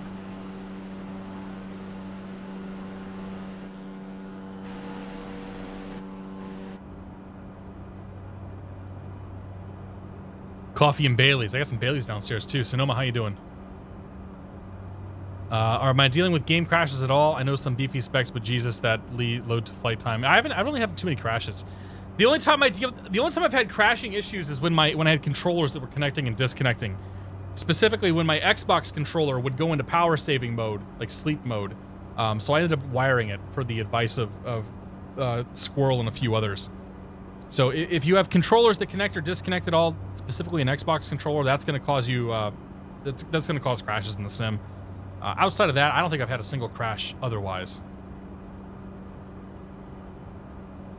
Mine just had a crash desktop. There you go. I probably cursed myself by saying that, but hey, it is what it is, I guess. The plane's what my local school uses for skydiving. Nice. X-Saber Wolf, good to see. How is this game compared to X-Plane? It's very different. OJ Mango, thanks for 2 months. Appreciate that. Cheers. Yeah, it's that's different than X-Plane. Like it's hard to say. It looks better than X-Plane. It flies probably very similar. The default avionics are worse. Performance is generally better. The clouds look better. The atmospheric stuff is all better. So I don't know. It depends on what your priorities are. MX Cypher, good to see ya. He asks, is there a good tutorial for us newbies with the sim? Head over to youtube.com, search for Squirrel, and go watch Paul's tutorials. That's where I would start. If somebody wants to link that, you can too. You're more than welcome to. But yeah, I'd go to YouTube and look for Squirrel. Paul's tutorials are fantastic. I know he's looking to beef those up and improve them as well. If I were new to the sim, that's where I'd want to start. MSFS is geared towards the player experience instead of the hardcore sim feel I feel. I think I disagree with that. Like, I think that maybe that's the case now, but only because we're stuck with default planes. If you were to pick up P3D or X-Plane, and you only had the default planes, you would probably say the exact same thing. It's only through the hard work of third-party developers that those sims have really been able to shine and become study level whatevers. So, like, you have to look at it through that lens. You have to look at it through the lens of a brand new platform, not as a platform that's been around for who knows how many years, right? Like, everything that works in X-Plane 10 pretty much worked in X-Plane 11. For the most part, P3D add-ons have been forward functioning. A lot of FSX stuff worked up until P3D made the 64-bit transition. So the platform has had those platforms have had a lot of time to mature, which is not something that this platform has had, given that it's only been out for 4 days.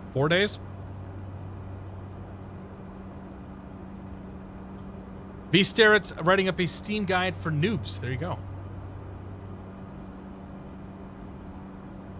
The squirrel's nuts. Oh, I forgot that was still Paul's. I almost said youtube.com/squirrel, but I'm like, I don't know if that's actually right. I forgot that Paul was the squirrel's nuts years ago.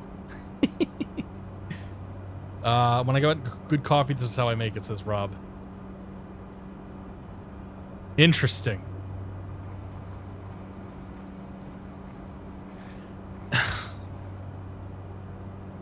The percolators are interesting because, like, I've watched videos talking about, like, you see people are really into percolators, right? People love their percolator coffee and they talk really highly about it. And then you watch videos and you watch other people talk about percolator coffee and they're like, yeah, all it does is burns it. Like, everything just gets burnt. And I've often thought about getting a percolator to try. But I haven't yet. Atomic Frog! How you doing, Chris? Good to see you, man. Third party is coming. I just want to see how they work it with the marketplace. Well, I mean, third parties can sell their stuff in their own store. They don't have to use the marketplace.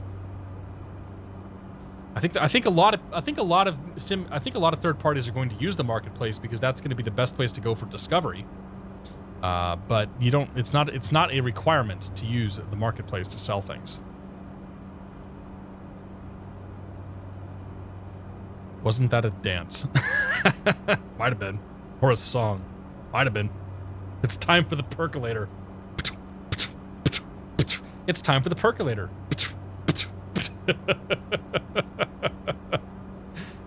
If you leave it on too long. Okay, gotcha. Tech Connection. Yeah, that was one of them. Yeah. QPD, good to see you. Yeah, Tech Connections was the latest one I saw, where he didn't have a lot of good things to say about the percolator, but yeah, I don't know. I did a guide like this for the FSX back when it got released on Steam, and Dovetail Dev messaged me asking if I wanted to have it published. I published it on their social media saying, yeah, I'll finish and spell check it, and then ghosted them. Well then. A fantastic YouTube channel. He did one on water sprinklers a couple weeks ago, and it was, I never knew how those things worked, right? I never had any idea how those water sprinklers worked, only that they did, and it was kind of amazing. First thing I got was the Orbex Orcas Island add-on. Flying around San Juan Island is gorgeous this time of year. I would like to compare the default Orcas to the add-on Orcas at some point.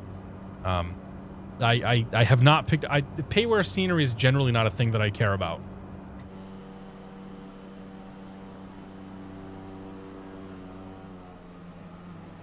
There's somebody else out here. Oh, look at that. There's TBM. Hey. Hey, TBM, buddy. How you doing?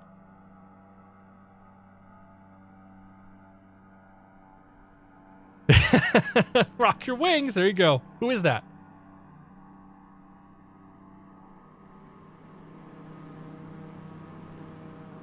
I gotta go this way. I gotta get the sun over here for the screenshot. Ah, it's too close though. How about if we come back here?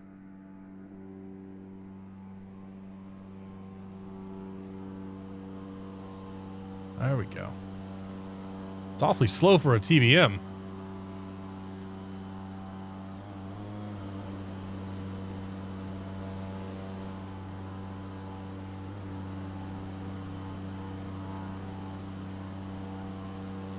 So I might take that. I might flip that in post. MS Paint. Yes. Paste. Ah, that's a good screenshot. We're flying in the Grand Caravan, the Cessna Caravan 208. Doing good. Took up boating IRL. I know back in the alpha they said they wanted to keep everything in the marketplace. Nah, so they said in one of the last press events that they said specifically that you can bring stuff in from everywhere. In fact, they listed Sim Market as one of their partners. And I know Orbex is selling all their stuff on the Orbex store as well. Love how the TBM is just floating by you. The TBM is probably at like 40% power.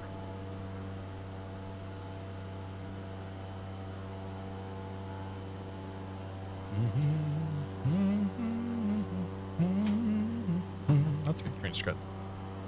That's a good one too. Let's print screen that. Before he dips his wing there.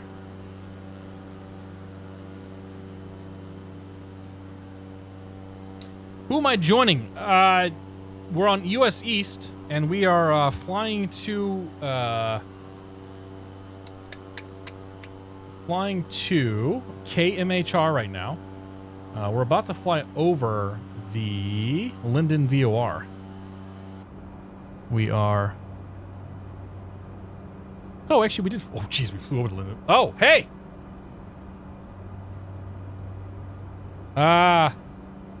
I got 20 miles to go till I get to my airport. Oh, we still got plenty of time. 8,500, 4. We gotta... we'll start down here fairly soon.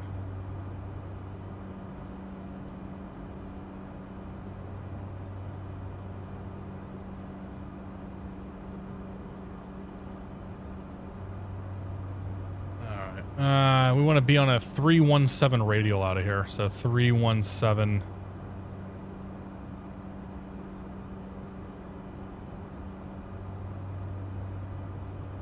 Like so. All right, yes, it's gonna be over there somewhere. There's a whole bunch of little private strips that are out there too. How about I take over the airplane? Let's fly by hand for a bit. Move that view up. Turn that autopilot off. Dee-doo, dee-doo, dee-doo. Pull a little bit of power back. In the sim, or in planes, if you pull power back and you change nothing else, you should start descending. Which we are. It's going to hold the airspeed. It's going to start descending at a nice, easy, looks like 500, 600, 700 feet per minute. And down we start. Down, down, down. Jojo, how you doing? Username for friend request. Cat Streeter. You can request me as a friend. I'll probably accept it, but it doesn't make a difference. You can just find us. You can find us on the map. We're flying into KMHR right now. Chris, thank you for 2 months, man. I appreciate that, buddy. Cheers, dude. It's good to see you again. Have you had a chance to fly in the sim yet, Atomic, or are you not picking it up, or somewhere in between? Thank you very much, man. Cheers. Which runway am I going for? I don't know. I hadn't thought about that yet.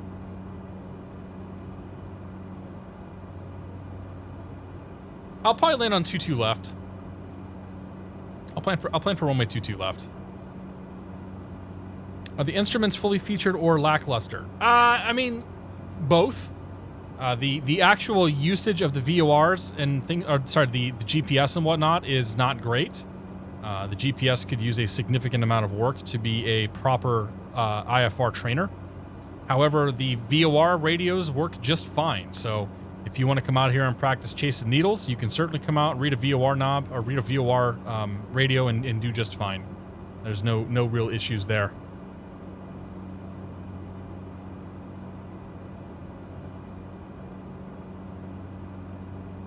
So this will be an IFR platform eventually, but it certainly is not. It's not there yet.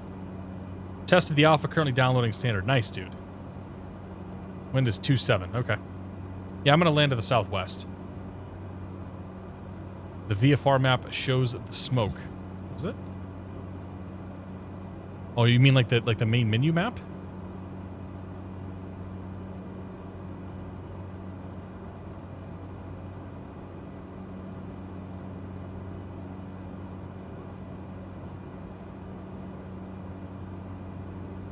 Do-do-do.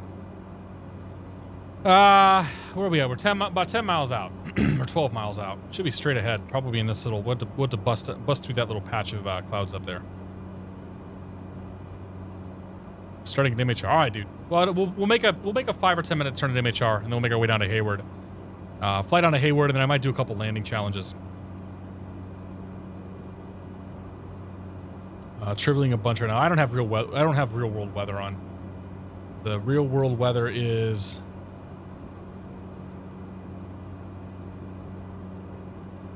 still wrong. Yep.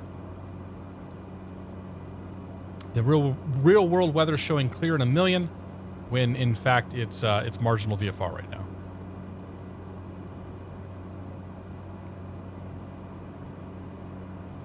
It's back to scatter. What's a nice mountain flight? On Wednesday we flew up in Idaho. I'd say go start in... where the hell were we? We were northeast of Boise. Go fly up to, so here you go. 0, Uniform 3, Mahoney Creek. And there's a river. Just follow that river around. It's a very beautiful flight. 0, Uniform 3. That's where I'd go. I want to go back there.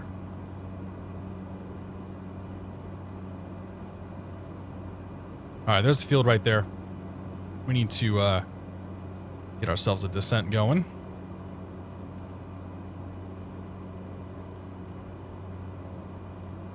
The flight on Wednesday was so much fun, break beats.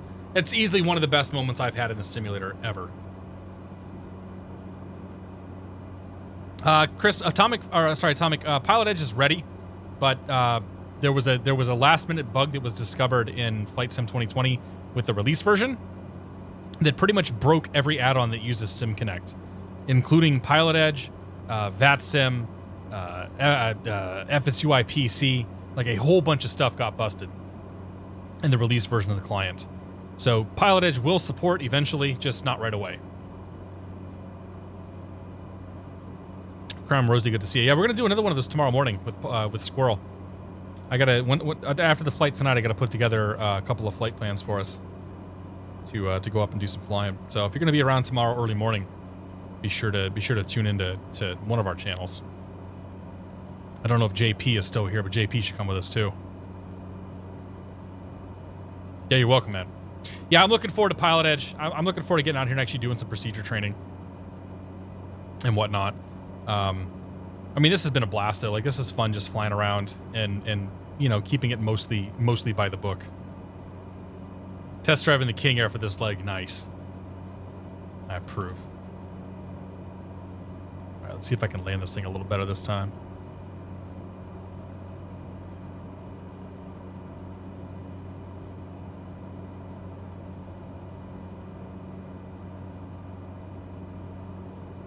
All right, we're inside the Delta airspace. Looking for about 1600 for our pattern altitude. That's a nice sight up there with all those guys coming in.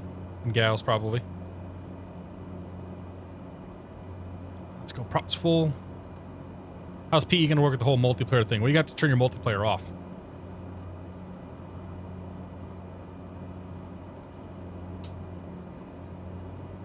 Oh, there goes TBM, bro. He waits for no one.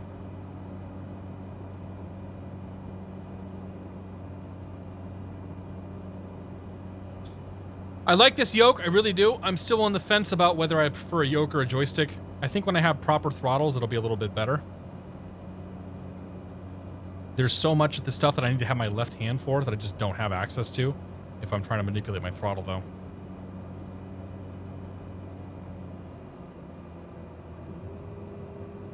Alright, first notch flaps coming out. Push that nose over. Keep that nose from coming up. Get a little bit of descent out of this thing.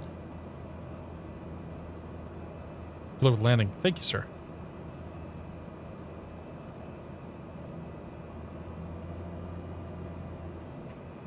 I just want you to know, we're all counting on you. Yeah, the Honeycomb looks okay.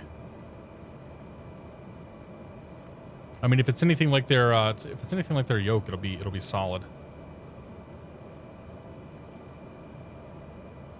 75 seemed like a pretty good number for the approach speed. Oh man, there's an updraft or something.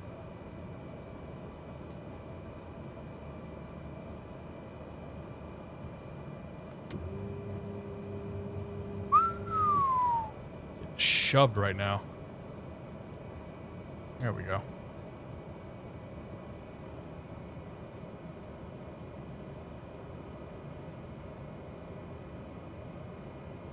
What the heck? Why is this thing nosing up so hard?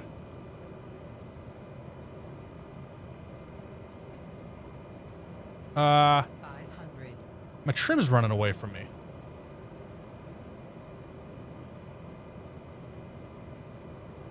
Seriously? What the hell's going on?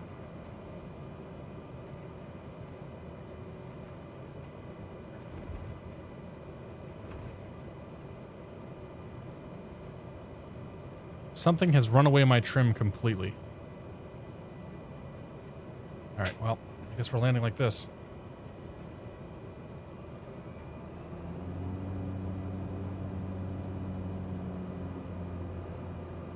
Autopilot is on? How? I turned the damn autopilot off. How did they get... Oh, there's a freaking red button up here I must have pressed. Alright, you know what?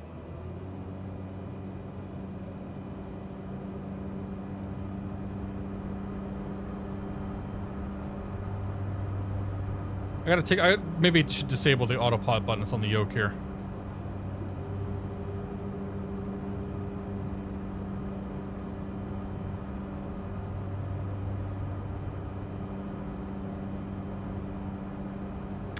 Zico Beto, good to see you, man. Have a good night.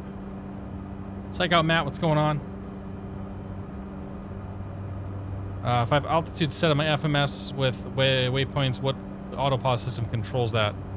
I mean, you have to set a vertical speed mode to get yourself to that altitude.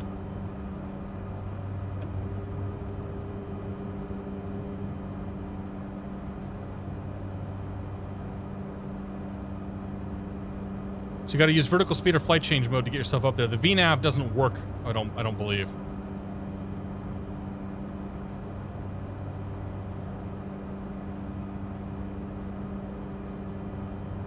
What server am I on? US East. We're in the 208. Yeah, that was, I must have hit that red button by accident. It's alright. There's no shame in going around.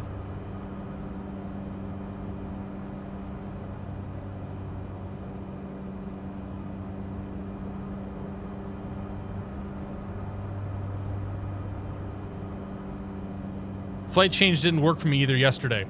I've gotten flight change to work, but it may be dependent on the airplane too, Ernie. There's a drag strip down there. Are you serious?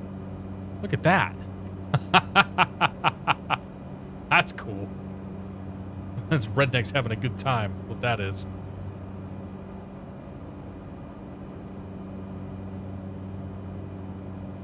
You're in the 208. Ah. I did not try to do flight change mode. Alright, let's try to avoid runaway trim this time.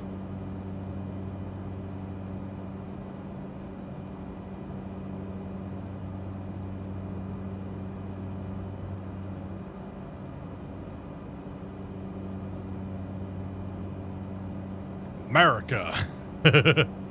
Yeah, they did a really good job, Bob, with the head shake stuff. I generally am not a huge fan of that, but like it's not super exaggerated. It's just kind of there. And I think it feels pretty good in this sim. All right, first notch flaps. Tip that nose over. Keep that yoke forward. If I turn the yoke on so you guys can see it. Yeah, show a little bit there. That yoke there. We're just gonna pull the power back. 500 foot per minute descent or so. Turn in about this river here. We're landing at KHJO. We're going to head to Mather now. Or, sorry, we're landing at Mather right now. At MHR, we're going to head to Hayward next. After a quick break.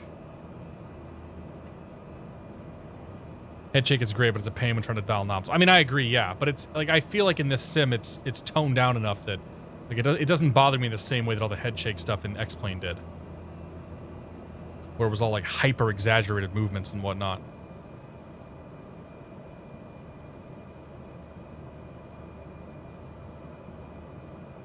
Okay, this feels much better. Much better.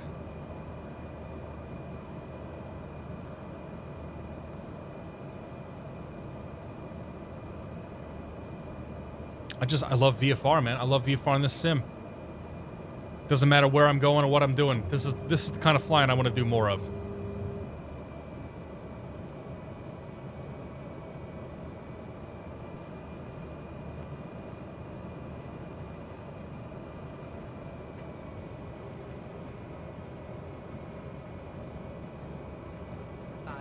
What's VFR? Visual flight rules. Where we navigate with our eyes and not with our instruments. Pretty sure those VASIs are on the wrong side. Has anybody ever seen VASIs in the US on the right?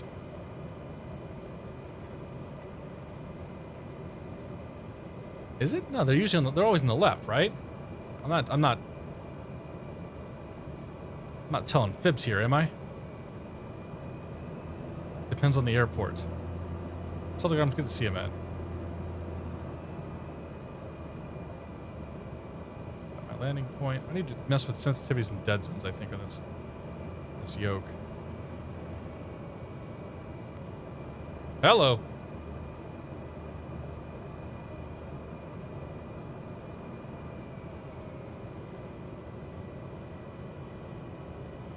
Here comes the float. Every plane, you get it down in ground effect, it just floats.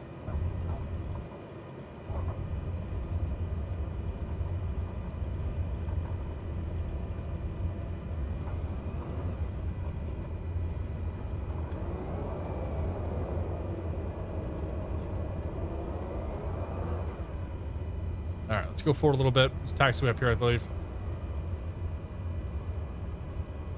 Yeah, we'll take that one, head over to the ramp. Yeah, the ground effect seems to be very, very, very, very exaggerated for all these airplanes. Oh, look for all the airplanes. That's where the taxi's at. There you go. Hey, how you guys doing? I love it. Yeah, because I mean, when I was doing that Saba challenge in the King Air, like that was intense. That was a lot of float. Landing light, strobe light.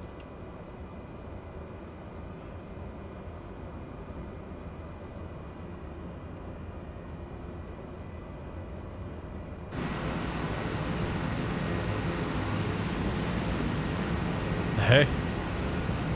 Why is everybody parked here? I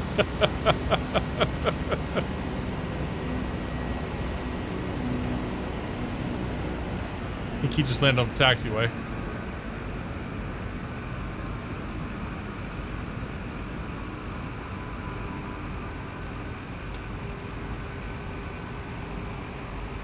You phased through me. Well, it happens.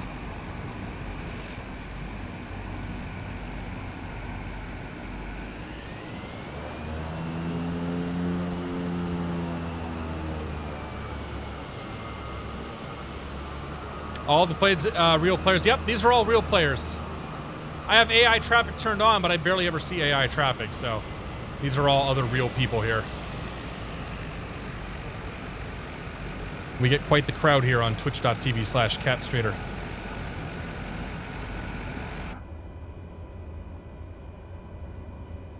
Alright, where do I park this sucker at? Go over there, maybe? The popular airport. I know a lot of people here. I wonder what brought people here. Why do you think so many people chose to fly to Mather tonight? I don't know. Is that McSheedy pilot? This is definitely a case where the frames are suffering a little bit. A beer run, that's what it is, yeah. Ha! It's AI traffic. It's all AI traffic. There's no real people. You kidding me?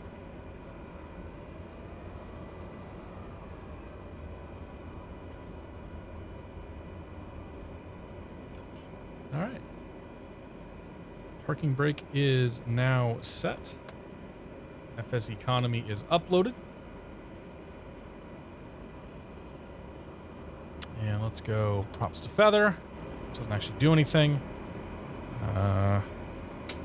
Avionics are both off. Mixture control off.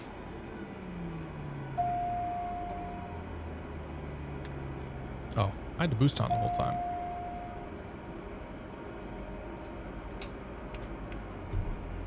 Batteries off. There we are.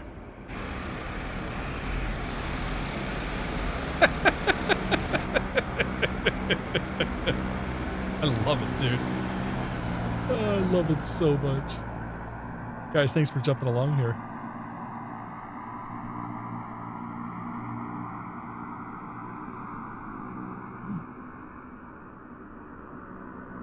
What can we see in the distance? Anything? Really? Look at some city out here, I guess. I've ordered the panel that has the autopilot flaps, elevator, trim wheel. Use the rocker switch for trim is awful. I see all over the place trying to level out. You gotta, yeah. You gotta be very, very easy. Like just tap, tap, tap, tap, tap. All right, friends. I'm gonna step away for a few minutes. Go grab myself another drink, take a tinkle. We'll watch these crazy people flying around here. Actually, let's go put myself at the end of the runway. And well, everybody's going through the grass. Some on the taxiways. I'm gonna fly the Needles and the TBM up to Hayward from Cessna. Nice, dude. All right. Oh, that's a good shot right there. Yeah, how about that? All right, folks. We're taking off. Thanks for stopping by, for sticking around. We'll see you here in about 5 minutes or so. And I'll be right back.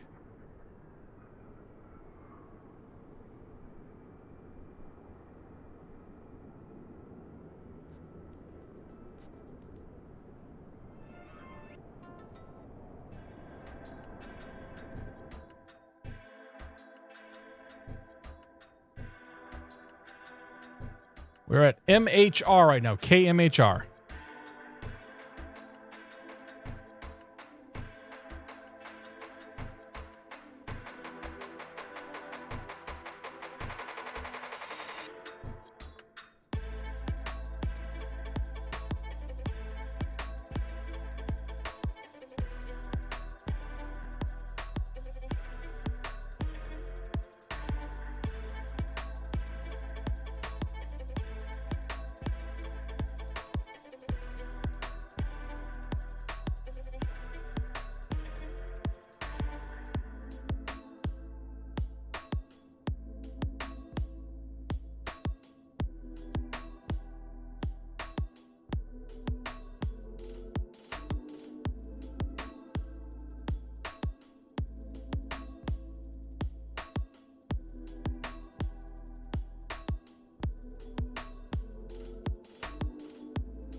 Hey. Can you go to Kitty Hawk? You certainly can. Are we going to tonight? Probably not. Sorry.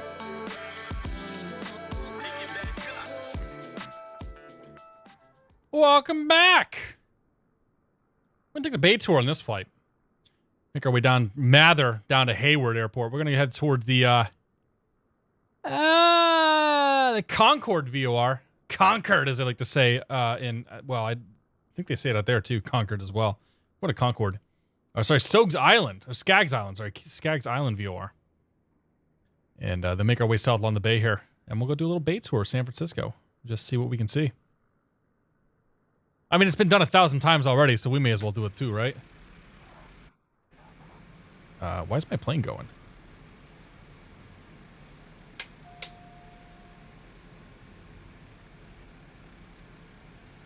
My airplane's running without me before I even get into it. Why is my airplane running without me? I didn't even turn it on. Ah! The airplane's running and the mixture's at 0%.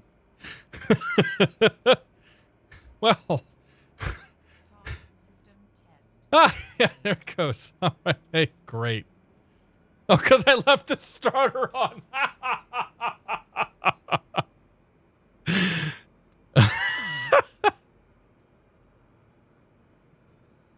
Hey, if I told you I left the starter on that entire flight, would you believe me?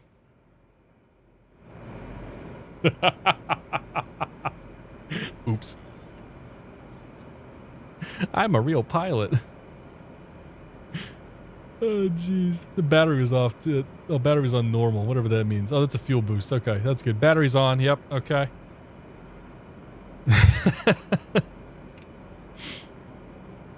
Yeah. Well, hey, off we go. They gave me a certificate and all. All right, we turn left out here, I think.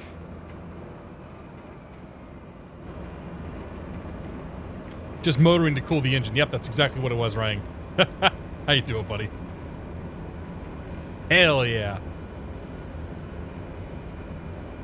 That Capitan emote, by the way, is still one of my favorites.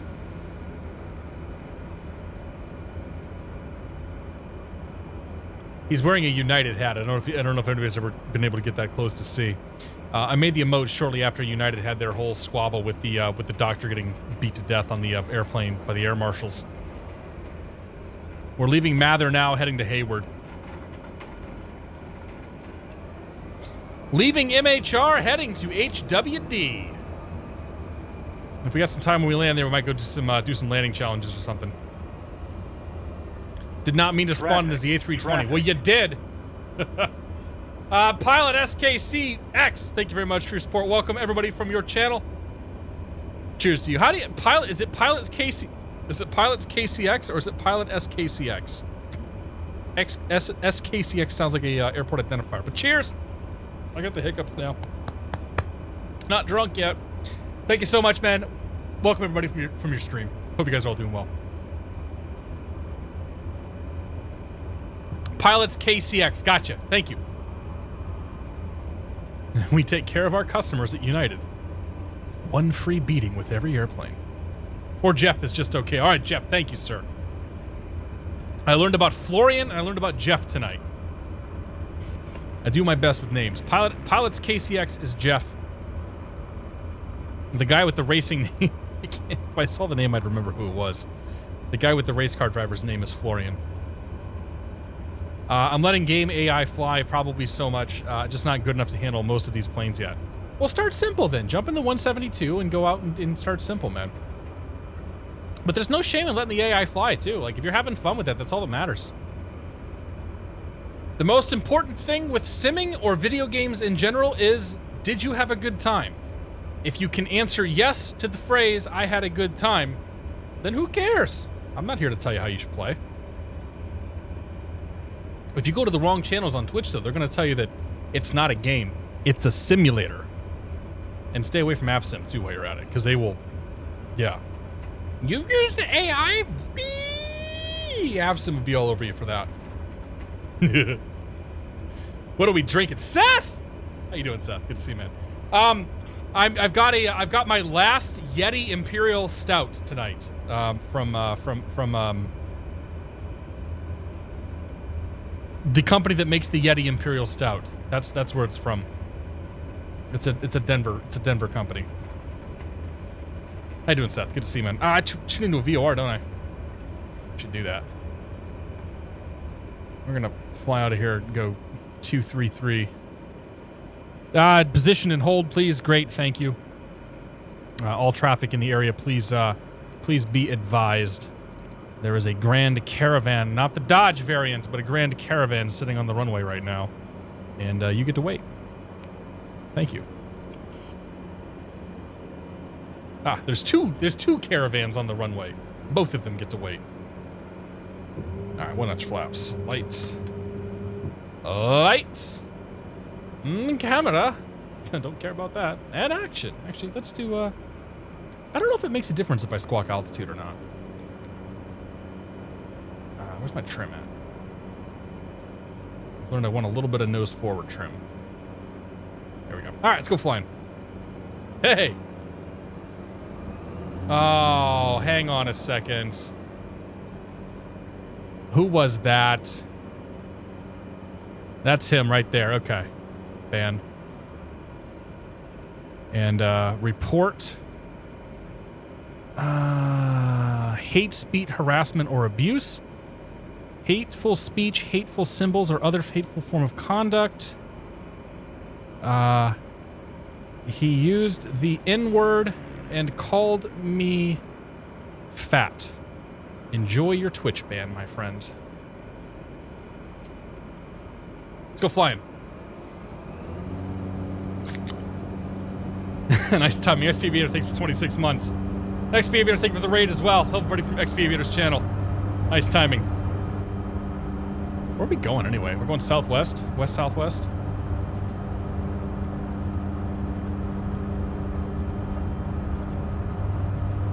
Traffic. Oh, wait, hey. That's redlining the torque there. Oh, boy, she gets a little squirrely on the runway there. Yep, now we're up.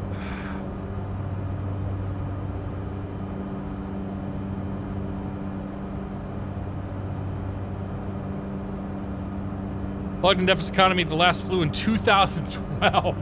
Jamie Cole, how you doing, my friend? Lot of trim. That was too much nose forward trim, by the way.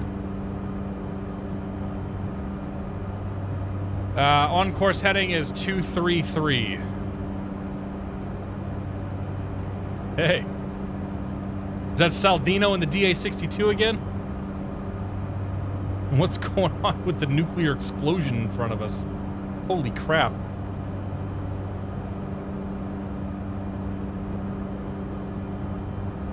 What the hell is that in front of us? Like, what city is that? Is it Sacramento? Oh, it might be. Yeah, actually, it is Sacramento, isn't it? All right.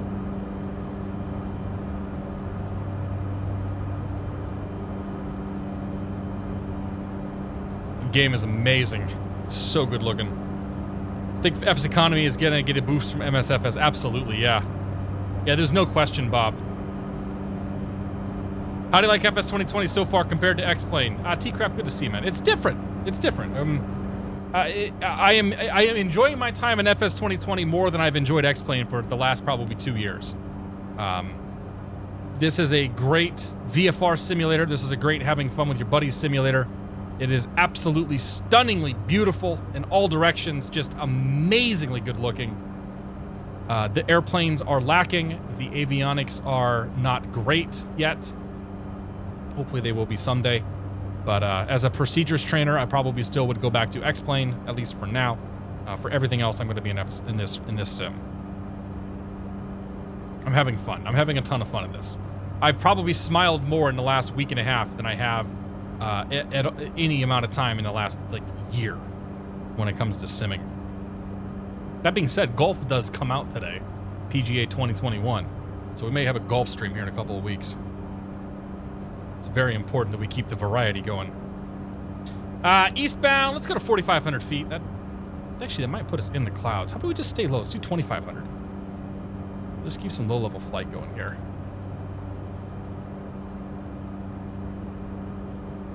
Not quite that low level. Turn off the flight director. Please.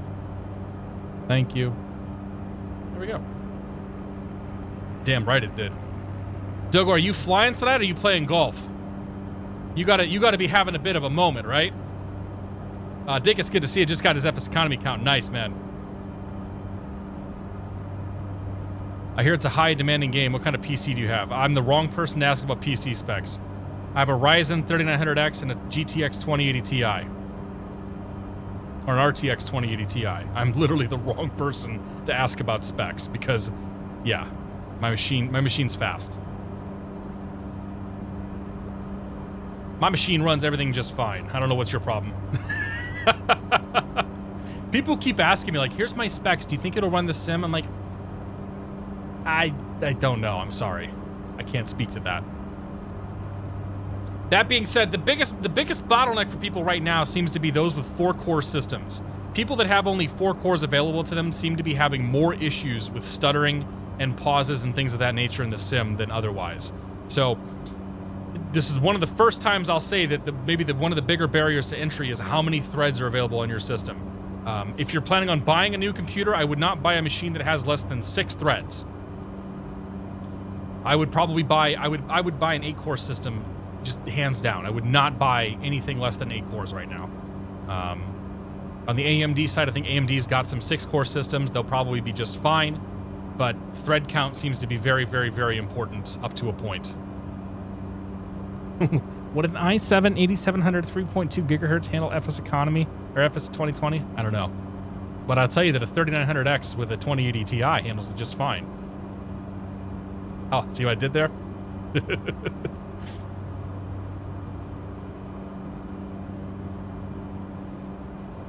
All right, we're just gonna stay nice and low here. Enjoy the scenery. I am actually running real time now. Got Sacramento here off our right wing. Oh, looks so good, dude.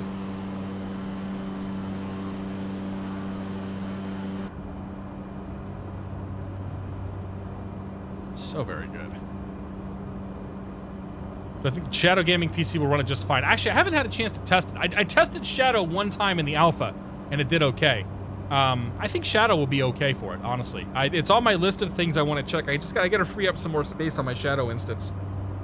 And I'd like to do a stream or a video from the cloud with that, just to see how it does. But yeah, I think Shadow will be okay.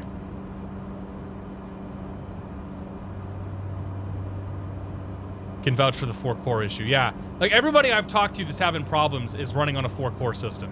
You see a lot of 4th gen and 6th gen Intel processors, a lot of 7th and 8th gens. Those are all 4-core systems, to my understanding. It's when you get to the 9th gen stuff and the 10th gen stuff and the Intel side of things and the higher end Ryzens that people seem to be doing just fine. My 186 will not cut it. Your 186 probably couldn't run the original flight simulator, right? It'd be an interesting test. The 2600 is a 8-core processor, correct? Just with no like dual thread whatever things, whatever the AMD equivalent of hyperthreading is.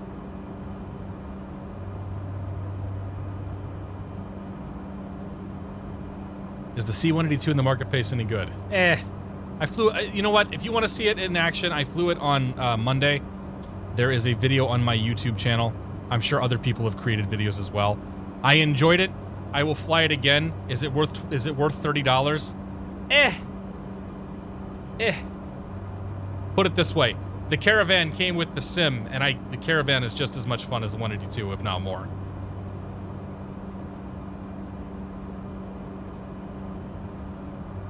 Yeah, I mean, I'm running on high end right now. I could be running at ultra, but I'm also trying to run a stream here. So I toned my settings down a little bit so I can run my stream. I also made some fine adjustments to various graphic settings that generally does not seem to have degraded the overall visual aspect of the sim, but has given me some overhead on my GPU. to play around with. So I turned shadows, I toned the shadows down a little bit. I turned anti-aliasing down, and I adjusted a couple of other little settings that that probably aren't even going to be noticeable. 2600 is 6 cores and 12 threads. Yeah, then you're probably okay. Yeah. Caravan is faster and pressurized. Caravan is not pressurized. It is faster, though.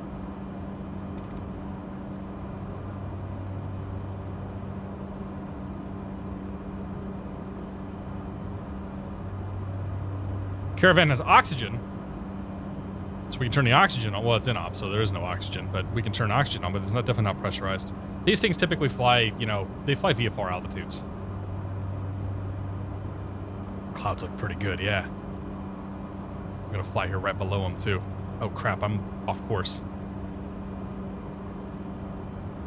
Caravan, and the Caravan is your best plane. It's like your monster airplane in FSEconomy, too.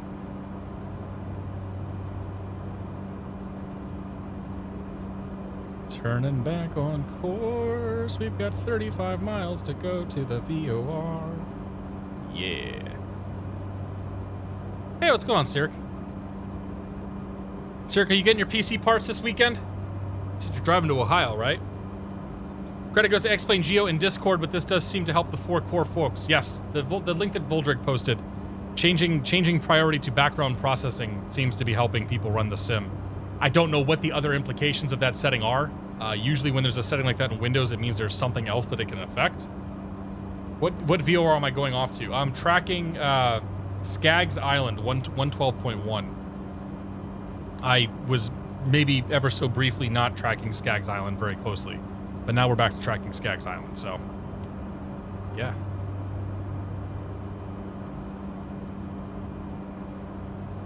You know, Sirik, for being somebody who doesn't like flight sims, you've been hanging around here a lot lately, buddy. Although you probably have nothing else to do. Go tomorrow, all right, man. Well, good luck. Yeah, lightning strikes are no joke. I was surprised. I'll be honest. I was surprised that the only thing that you thought was wrong was the power supply. I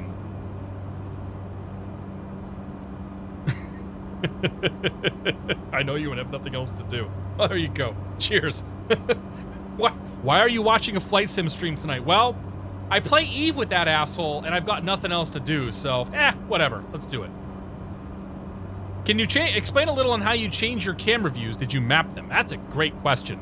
At the very beginning of the stream tonight, I remapped a bunch of controls on my Honeycomb. So I have a hat switch, okay?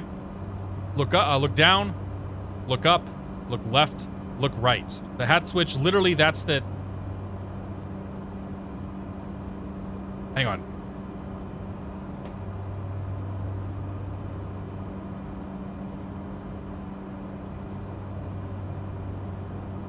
I got a better way to do this.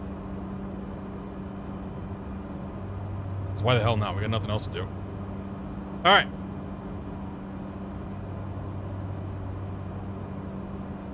Here's my yoke, okay? It does yoke things. Turn left, turn right, all that good stuff. All right, so let's get ourselves back on course. There's a hat switch. That's a hat switch. You can tell it's a hat switch because that's what they call it. Why do they call it a hat switch? I couldn't tell you in the slightest. All right, hat switch forward, looks down. Hat switch back, looks up. Hat switch left, obviously looks left. Hat switch right, looks right. And that's literally what they're called. Look up, look left, look down, look right. That's for the cockpit views. Over here, on the right side, this white button here, when I press it, it resets the view. Okay, so we can look down, right? And then we come over to the white switch, the white button, and it's cockpit reset view, or something along those lines. And then the last one is on the yoke here, or on the yoke here, on the right side, there's two buttons, left, right. On the left side of the yoke, there are two buttons, and on the right side, this guy here, all right, if I push it up, my view goes up. If I pull it down, my view goes down. And I've bound all of those. So we go down, right, and we can look left, and then we can come back over here, and we can push that button right there, and it goes back to the default view. Additionally, I have this controller over here. This is a Razor Tartarus. I don't use it for much right now. However, if I push that button right there, it goes outside. At that point, I can then grab this mouse right here, and I can turn, whoops, and I can turn around. I can look around the airplane, I can go up, I can go down. I then go back over to the Razor Tartarus. I press that button right there, and it goes back inside the cockpit. That's toggle cockpit. There's like a toggle button for interior and exterior views.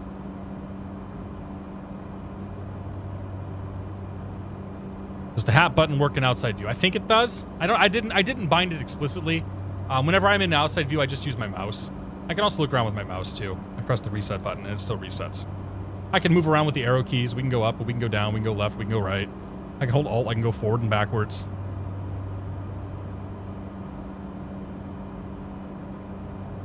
There you go. Hold Alt, go forward, go backwards. And I can press the button and it resets. So the reset key is the most important one to have for your camera views. I will say that hands down 100%. You should have a reset key bound to your cockpit in your cockpit view if you want to make this, if you want to make things easier on yourself. The throttle is thick. That's right. How you doing, David? Soul Pilot, good to see you. Hey, welcome, Soul. Soul, are you Soul from Threshold? I ran out of Kleenex and the chafing is jeez. real. Golf game is fantastic. This CBD cream better work. He's trying to get his willy high, apparently. Dogo, thank you for the bits, man. Cheers, buddy. Thank you so much. Yeah. So my realization was that, well, so I mean, everybody's got their own priorities with the cameras, right? For me, and if you've watched my X-Plane streams for any reasonable amount of time, like, you know that I spend most of my time looking here in the cockpit view, in the pilot's seat, looking forward, right?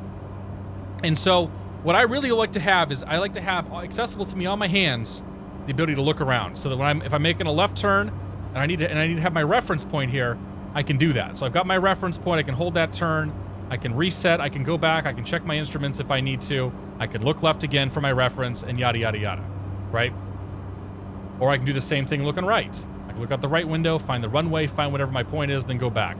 So I've gotten used to not using track IR and having those types of looks available to me at all times. So when I was looking at setting things up in FS 2020, I wanted to figure out, how do I emulate that particular thing? And then I said, all right, now that I have that, then I'm going to try to do all the other stuff, like my exterior view, or go to my drone camera here. And so now with the drone camera, I can use the Xbox controller. I don't know which one's my airplane.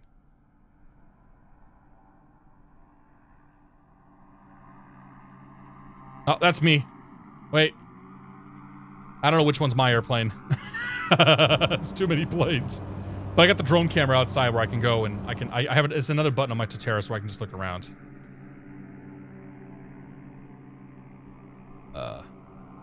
Oh no! Oh god. Okay, good. I thought that I was about to crash the sim there. I think my controller might have disconnected. Which one's me anyway?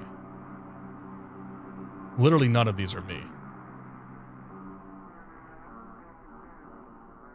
I don't know where my airplane's at. My drone camera is lost.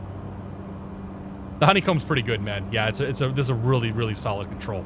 And so in the interest of full disclosure, for those that don't know, I was given the Honeycomb Yoke as part of the promotional package for Flight Sim 2020. I was also given Microsoft Flight Sim 2020 as a promotional item itself.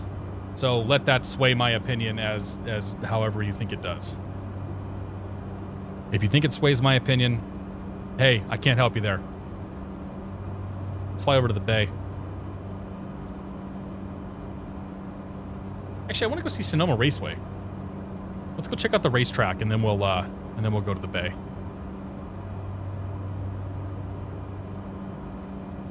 We got this airplane rented. We're going to get our money's worth out of it.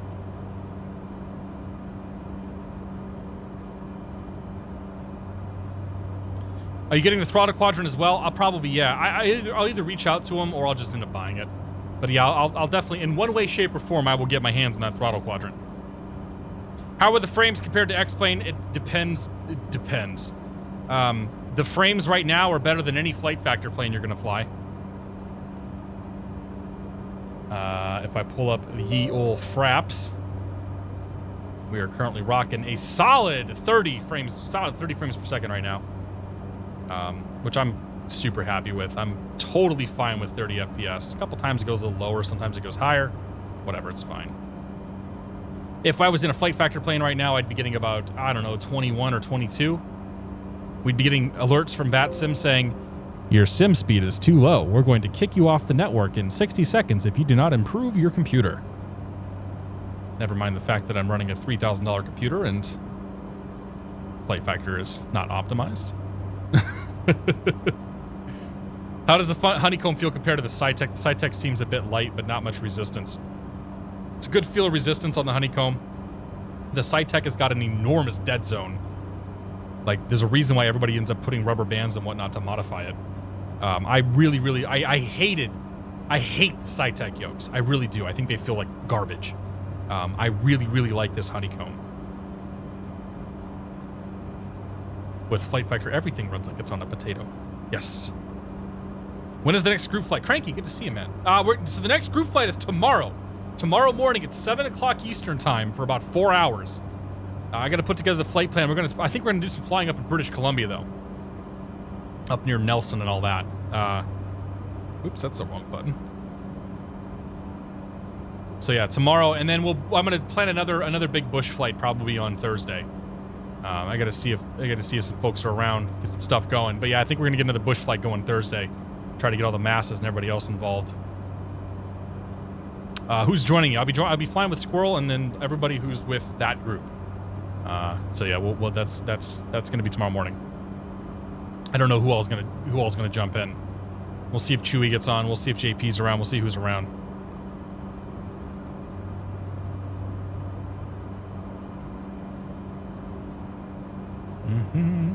Where are we now? We are on the north side of the San Francisco Bay. We are very, very close to the Napa County Airport, Alpha Papa Charlie.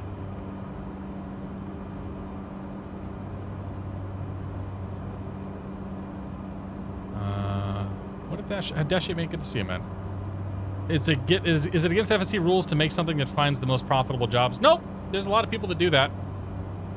I would tell you that spending your time in FSEconomy chasing the money is just going to burn you out on FSEconomy. You're going to find yourself absolutely hating everything that there is about the sim or about the tool very quickly. So I would caution you against actually trying to play it in that manner. But for some people, that's what they want to do, and there's nothing that says you can't do that. 6 a.m. my time. I'll hop in the stream later. Yeah, it's probably a good plan. I am using the Honeycomb yoke. Yes, license 3D. Chewy's taking the weekend off. All right. Chewy probably should take the weekend off. He's been streaming pretty hard. This will be tomorrow morning will be my last stream till Wednesday. I'm taking a few days. FSE is hard to learn. I wish you had a click and fly option. Once you get the first flight or two down, it's really not that bad. You'll get a good feel for it. You like the Honeycomb yoke? Do you recommend it? What can I use for throttle? As theirs isn't out yet. For throttles, I don't know what to tell you, man. I'm using my Warthog throttle because that's what I have. The Logitech throttles are okay, if you can get the USB ones. But yeah, I don't know. I don't know what I would recommend in the meantime. Find something cheap, or you know what? I mean, even wait, even just get a cheap yoke or stick or something until the Bravo. Well, I don't know. Actually, we don't know when the Bravo's going to come out, but I might recommend getting a cheap something until the Bravo comes out and then going with that. This is a $250 yoke, yes. If you think, and I mean this, I don't mean this disparagingly at all, but if you think that a $250 yoke is expensive, you should do some more digging around the cost of flight sim peripherals. For $250, this is the best value piece of hardware I think you're going to find this $250 yoke flies probably as well as something that costs $700, $800, $900. Like, maybe it's not quite to the quality of the Yoko, but it's pretty damn good. And I genuinely mean that. Like, I was skeptical, and then I flew this thing, and I'm like, holy cow, like, this is good. Yeah, my Warthog, you're going to pay about $500 or so if you want to get the Thrustmaster Warthog stick and throttle. Now, those are fantastic. Those, well, except unless you're Stanchez and you broke yours. But yeah, and again, I don't mean that disparagingly. I just, like, unfortunately, the flight sim hobby is a profoundly expensive thing to get into. It's like, I look at it the same way that I would look at audiophile and hi-fi stuff. It's cheap on the low end. Like, you can find some very, very cheap hardware, but it doesn't take very long until you hit a point where you're looking and you're saying, man, that $900 Yoko yoke, I could do that. That's probably worth it. Or you're buying like $700 crosswind rudder pedals or anything like that. Don't blame it on me, it was a bad board. Somebody in Discord was talking about that. Did you contact them to get it replaced, or did you have to order a new one, Stan? I guess it's probably old enough. It's probably way out of warranty, isn't it? Flight sim hobby is cheap. Try getting a boat. Yeah, it's fair. I'll give you that. I'll give you that, Cranky. Or, you know, try flying the real thing too. Like, flight sim is still cheaper than flying in the real world. There's Sonoma Raceway. That's why I wanted to fly over in this area. That looks so cool.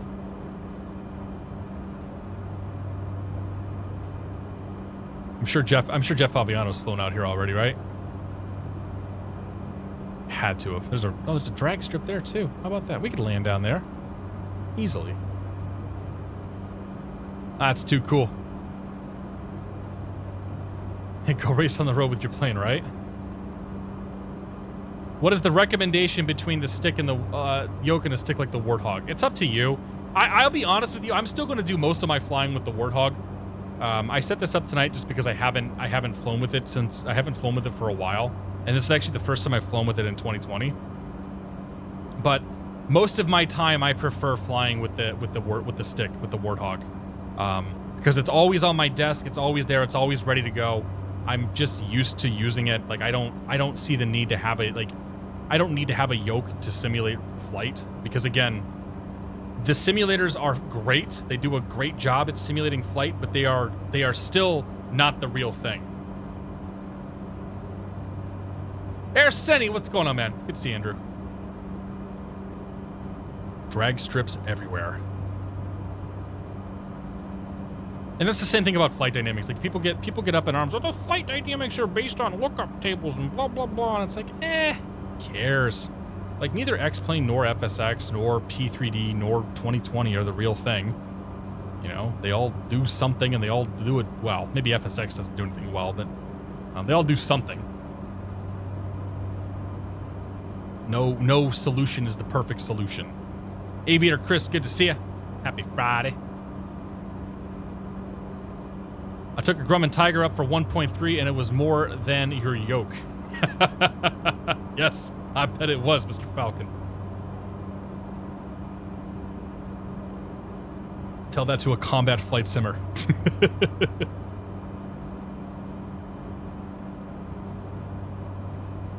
Yeah, right. Oh my gosh. Well, the combat flight simmers are a different breed too, because, like, how many people do they interact with that have actually flown any of those airplanes? You know, we had Fly Purdue in here earlier tonight, who's a real an A320 pilot. I know Scarebus driver's been hanging around occasionally. He was a 320 pilot. He now flies a 787. Like, we've got people that have flown most of these airplanes that are being represented in the sim in some way, shape, or form. Probably don't have a lot of former Air Force pilots hanging out in here. Favorite airplane in the sim so far? Savage Cub, the yellow one we flew on Wednesday. Absolutely the best. Is live weather still twitchy? Yeah, live weather's still broken.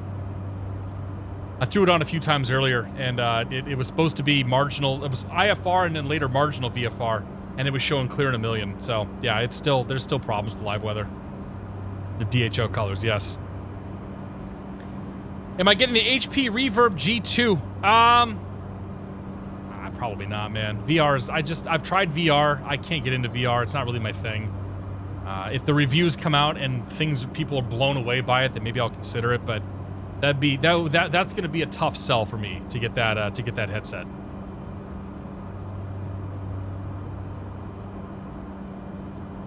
Weather has been working fine for me. I'm happy for you because it didn't work for me earlier. I tried it like 4 times. It was definitely still broken.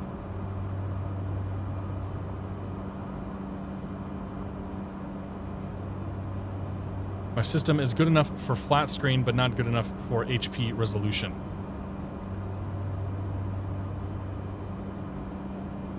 Yeah, the VR stuff in the race sims is cool. My problem, I just don't like being locked into VR. That's really what it comes down to.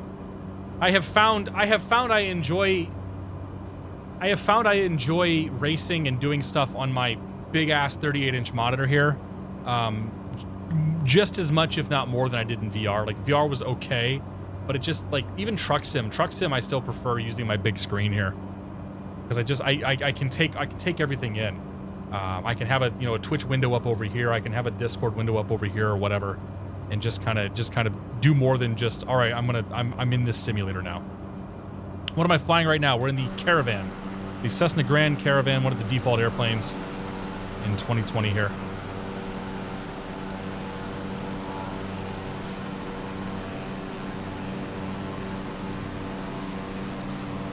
We're gonna go do a pass over the city and then make our way over to Hayward. Truck sim's good, man. Truck sim's real good. Oops. Played a lot of Half-Life H3V. I don't know what H3 VR is. Half-Life? No, it's not Half-Life 3.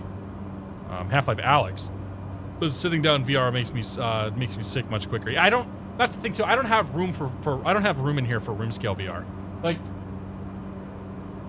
I have Windows Mixed Reality. Like, I have the controllers. I have everything to make the VR stuff work.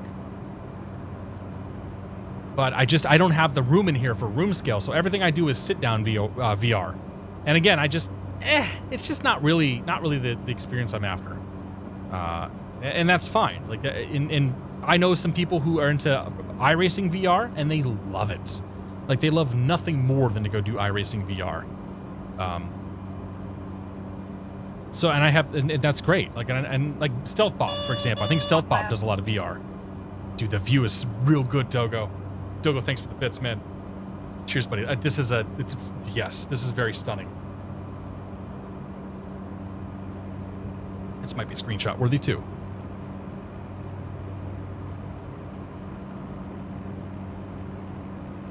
Oops, whoops, whoops, whoops.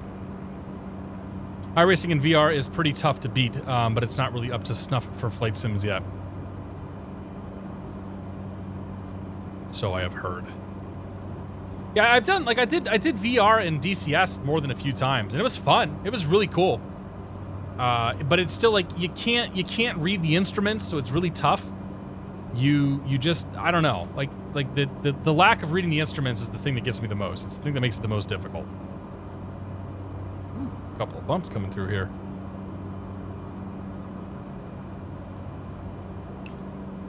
Go for about 1,500 feet or so for this pass over the downtown area of San Francisco.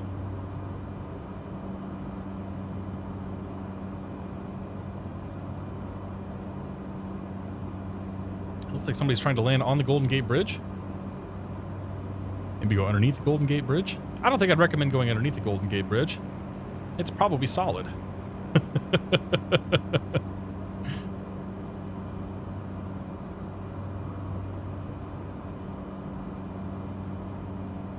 The debate tour IRL last week, it was fun. It's one of my bucket list things, man. I really want to go do some flying around this area. Quantity says it's solid, and he found out the hard way. Yeah, we all know about flying under bridges. Yeah, ask me how I know.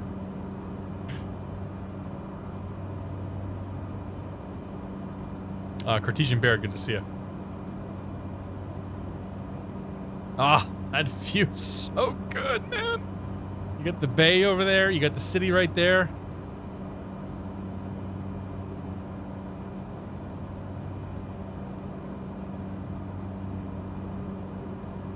We'll go fly over San Francisco. We'll fly down here. We'll fly over San Francisco, downtown San Francisco, or the city here. We'll head down to the airport, fly over that, and then make our way over to Hayward. I'm in no big damn hurry. Wonder if you can see the seals from here. I think they hang out on that, maybe that pier. One of those piers is where the seal. Yeah, one of those piers where the seals are at. I think it's that one over there. Orf, orf, orf.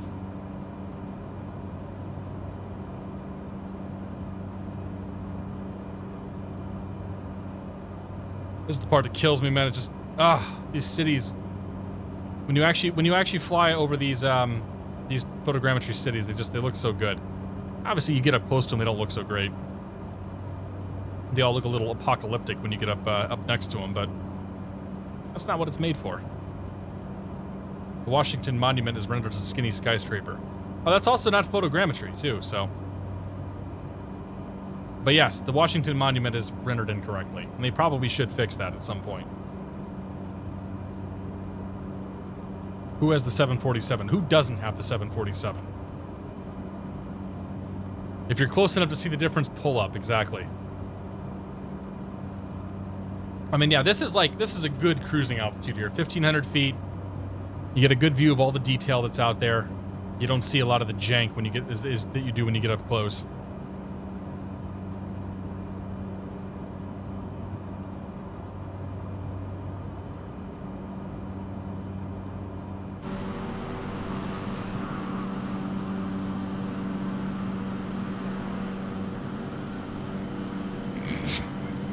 There's always one. Can they fix the up-close visuals, or is that not technically feasible? I don't know, Airsteny. I think the up-close visuals are going to get fixed by handcrafted cities, like by companies like Orbex and whatnot coming in here and really improving those cities. There's so many photogrammetry cities that it probably isn't feasible to expect them all to get covered. Like, there's not going to be a lot of demand for Orbex quality Fort Wayne, Indiana, which is a photogrammetry city. But obviously San Francisco and Boston and New York City and whatnot, like those are gonna get treated pretty well in the sim by somebody.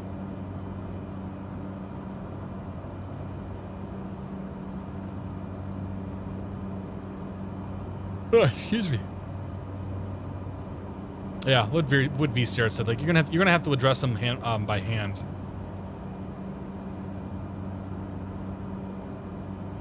Like they might be able to. Down the road, they might get some better AI that's able to really clean those textures and whatnot up. But I don't know. Maybe down the road. But right now, you pretty much get what you get.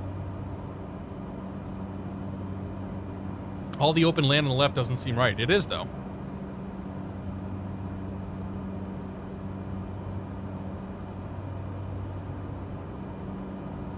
Looks like there might be some stuff under construction out there, but.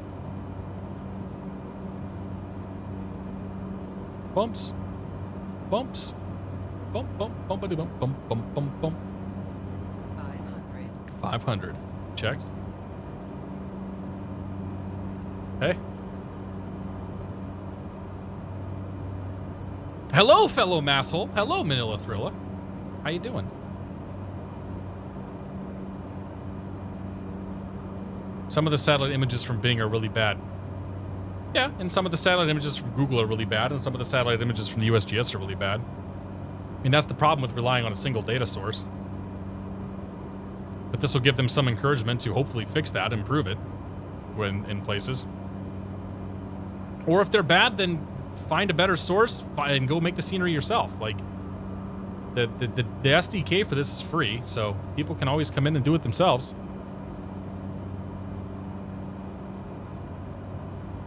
The new Apple campus is still under construction in the sim.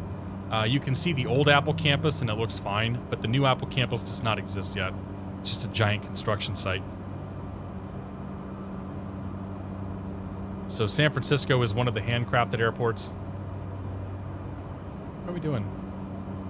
Oh yeah, GPU 70%. Yeah, the frames and all that stuff been holding out tonight, right? The stream's been okay, hasn't been choppy at all. I haven't noticed any of the choppiness that we saw previously.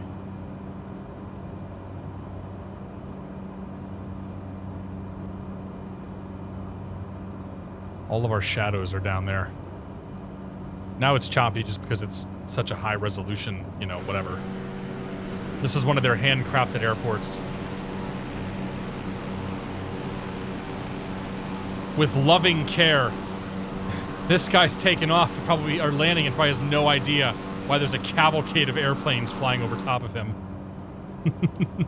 All the turboprop fury. Alright, let's make our way west here. We'll go land at Hayward. Probably call it a night there.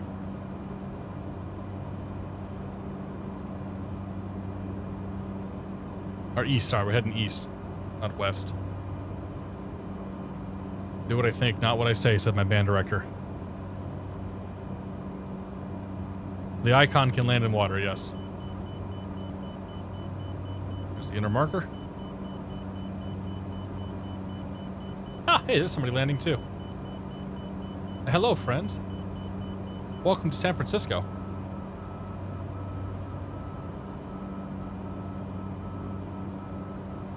I was happy to find the circus was in town when they took the satellite imagery. Ha!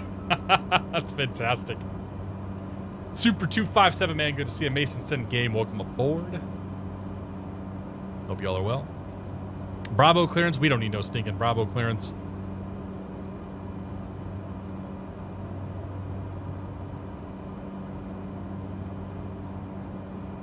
Kill switch games. Take it easy, man. Have a good night. We will see you later.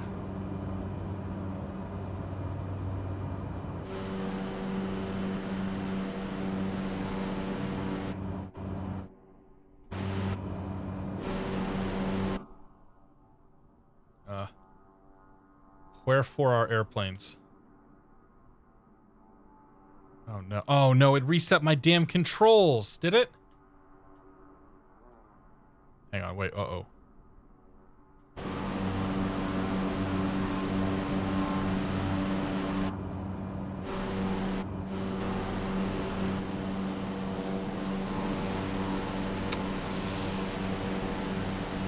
Camera. Nope. Showcase.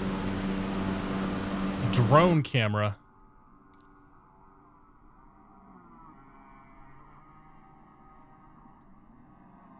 Is that me right there?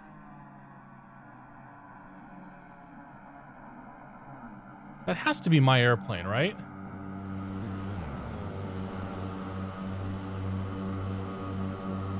Oh, I bet it is. I bet it is in the drone, and it's got something bound here for the drone camera, perhaps. That has to be my airplane, though.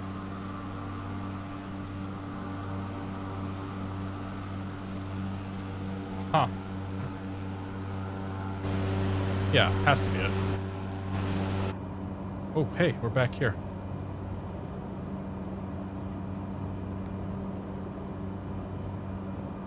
Dun dun dun dun dun dun dun dun. Dun dun dun dun. 1.5k Zebos from Clap. I should reduce the price of those, shouldn't I? I don't know. I feel like if I reduce the price of the hashtag, though, it would cheapen 404's achievement.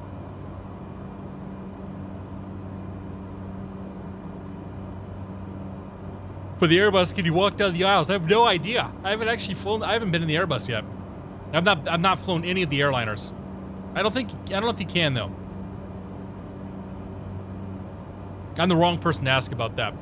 Twitch.tv/Chewy94 for all of your Airbus needs. We need that actual music for this evening in the background. Taker's Minion, but then we'd have, like, copyright stuff to deal with. It's good to see you, by the way. Happy Friday. If you're just tuning in tonight, we're about to land at Hayward Airport. Our last field of the evening here. Gargoyle, how you doing, buddy? Greasy, good to see you. B Bumps, welcome aboard. Arif, good to see you. He flew one today. You can't walk down the aisle. There you go. Oh yeah, Captain Canada. Captain Canada does a lot of this stuff too, doesn't he? All right, Hayward. Hayward Airport is right there.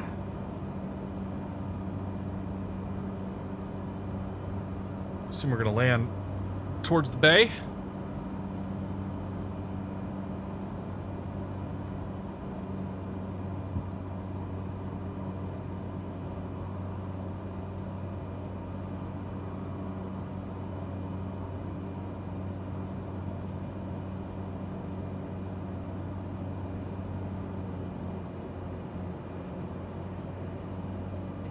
All right, make that turn there, keep that nose up a bit. Start cranking ourselves into a pattern here. It's like a downwind to me. It's like I'm also beating the numbers. Go first notch flaps, start that descent rate. Push that nose over. Push, push, push, push, push, push, push. Nose, if we want to crank up here, you can start putting you in a climb. Go. Make our base turn here.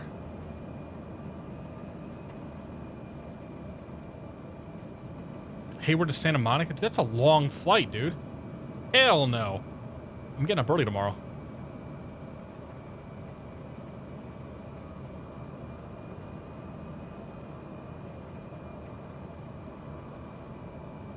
Yeah, the nav lights and beacons are awfully bright.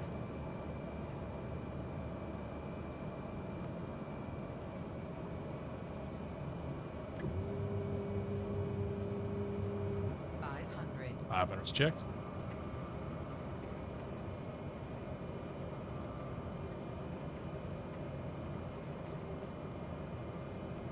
See if I can not float it this time.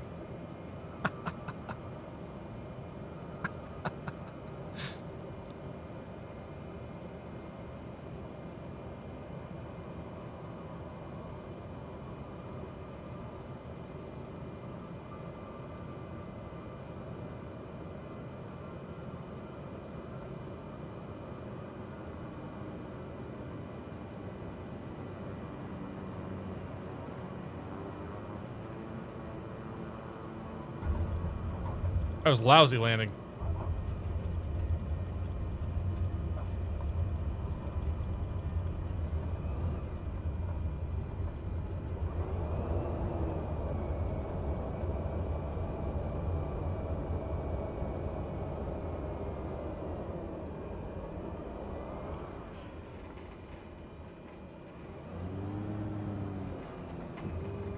The reverser characteristics are kind of weird. I guess they work, but perfect landing. Yep, no issue. Take it easy, Douglas. We'll see you, man.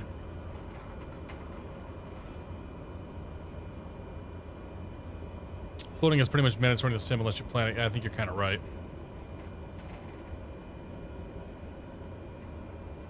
Sounds like a road tax. All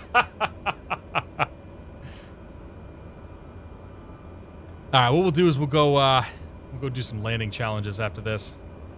Try a couple of those, see how bad I do, and we'll call it a night. I think it's lousy, you should see mine. Well, it's all about perspective, man. I don't know if you have any real-world experience. If you don't have any real-world experience, if you haven't done a lot of like hardcore flight simulation, then I certainly wouldn't expect you to be nailing the landings every time. For those of us that do have real-world experience, do have our licenses or things like that, like there's a certain level of expectation that exists where it's like, maybe you should be able to actually land a damn airplane. And you know, not floated halfway down the runway. What am I using for navigation / flight planning? I was using SkyVector for this one. Yeah, I was mostly navigating off SkyVector. I used the VOR radios to get myself around as well. Also used the VFR map here a little bit too. Okay, park brake is set, engines come off. We don't care about the rest of this crap. Yeah. All lights can come off. There you go. Your flight is logged. How do we do tonight?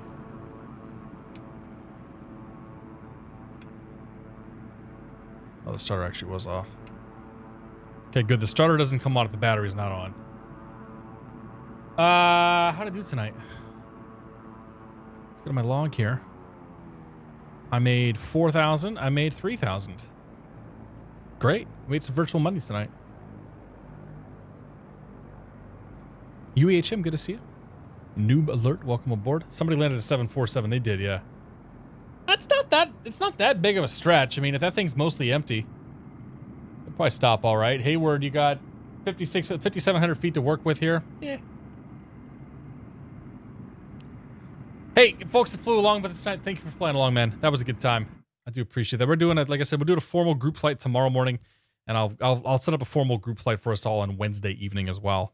That'll probably be the thing going forward for Wednesdays, is the big group flight. Let's go back to the main menu. Let's grab one of these challenges here, and go hate myself in the process. I might Because I'm super competitive, I'm actually going to switch to the Warthog for the landing challenges. Yeah, I'm going to do that. Because I want to give myself the best possible chance. How do you make virtual money in FS20? There's the thing called FSEconomy that I use. All right, let's close this out real quick. And we'll disconnect the Honeycomb here. She's been great tonight. I really enjoyed flying with this thing. I'm just better with the stick. Butter. Butter. The leaderboards are all messed up and the scores aren't saving. Whatever, we're still going to go have some fun with it.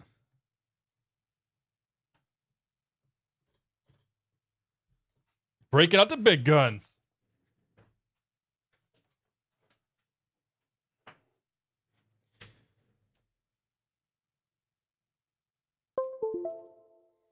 Turn that sucker on. Yeah. Now we got a real setup going.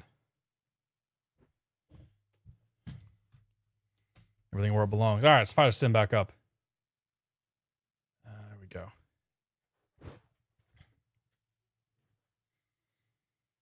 Yeah, so FSEconomy. FSEconomy.net. It gives you it's basically a mission generator. Gives you a game within a game. And you get to buy planes, own planes, rent planes, fly them around, fly people around, do all sorts of fun stuff. And I took a fairly large amount of time off from this, but have very much enjoyed flying around in this. It's been fun. It's good. FSEconomy is good fun. I have nothing ill to say about it.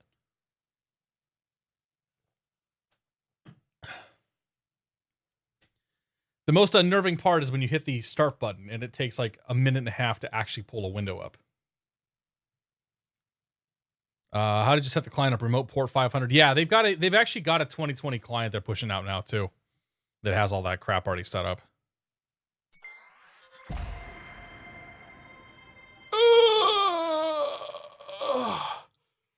There's a way to use ForeFlight with Flight Sim, yes. However, because of the bug with Sim Connect, I wouldn't recommend it because it's going to cause the performance in your sim to just go kaput.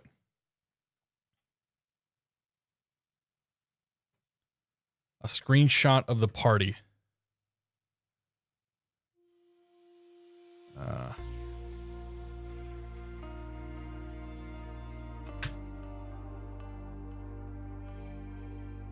Oh yeah, look at that. Once it loads in. That's a nice screenshot there. Hell yeah, dude. Where am I at? Oh, there I am up there. Nice, man. Good screenshot. I just embarrassed myself trying to light the red biplane. Were you flying along, Toby?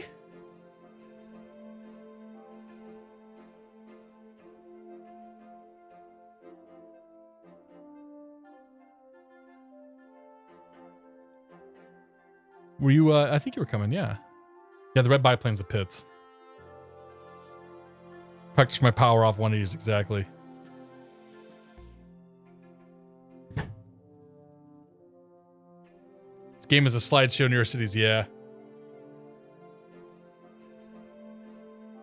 So the trick, Dave, is to, it seems like you have to set your server to the East Coast server, the East Coast US one. So we were flying on US East, and people have said that you need to be on the same server for it to work properly. So like tomorrow, I think we'll be on West Europe because it'll be Paul and all the Europeans. Admittedly, I haven't had to worry about it. Out of morbid curiosity, I looked at the 747 at Heathrow again, and nope, never again. Yeah, I hear London's a little rough.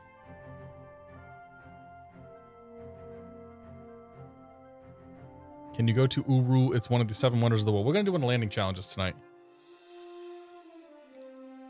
Isn't there a weekly challenge now? All right, let's try the weekly challenge. Ah! I need to move my pedals.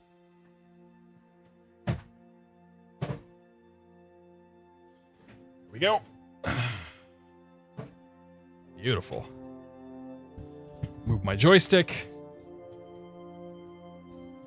It's pronounced Ulu. Sorry about that. I say everything wrong. What do you get for the challenges? Fame and fortune. Barring that, nothing.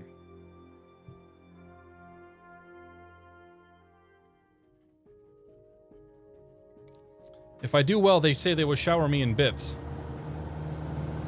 I don't believe them.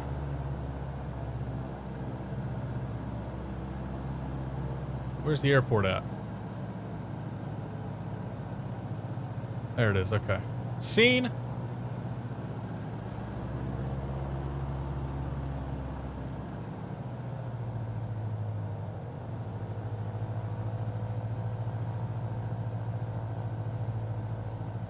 Yeah, they all float way too much. The ground effect, I think, is very exaggerated in 2020. Been my experience.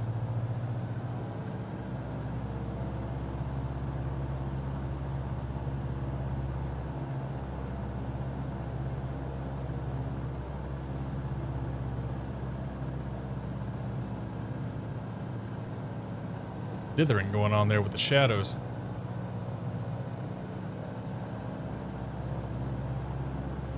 Good to know.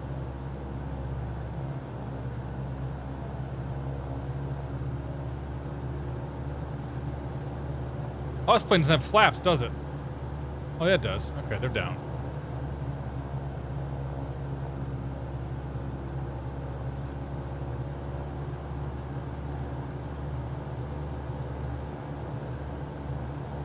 Like almost 2 million is what people are getting on this one. I suspect I'm not going to do that well.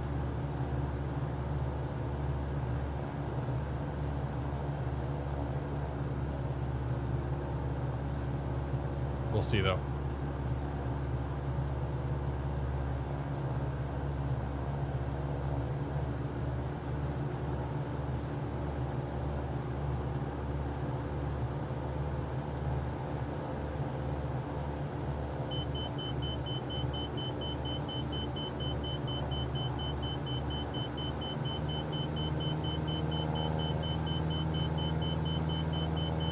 Oh no, really?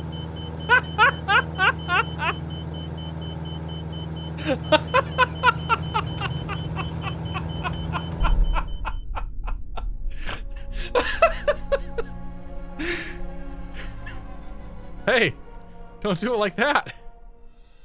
Okay, so I was full power. So no flaps. No flaps at all. Good to know. Just wait, we already got a nudge. Let's just pull the flaps in. What do you say?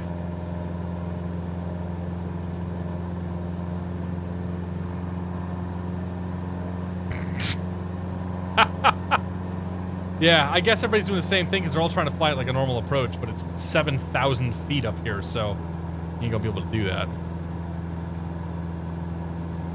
Let me try the flaps in, see what happens here. That's the professional touch. I'm a real pilot.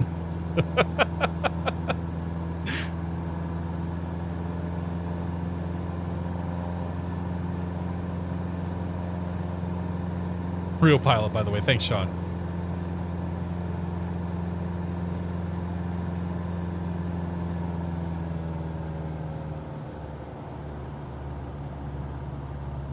Huh. That was a lot of sink coming over that hill.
little left to center there.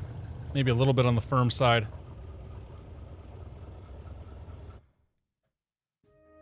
Okay.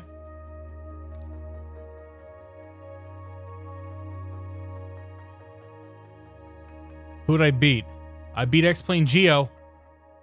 I beat JP.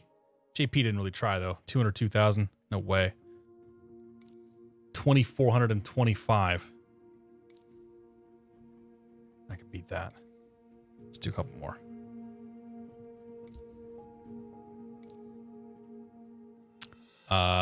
Where do you go to find a landing challenge? It's on the front page.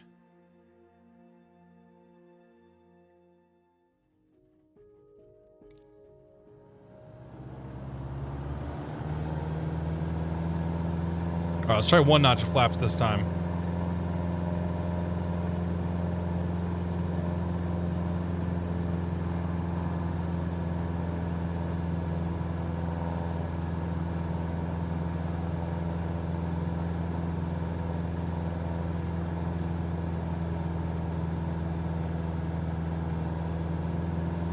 Yeah, I put the flaps up the last that last one was a flapless landing.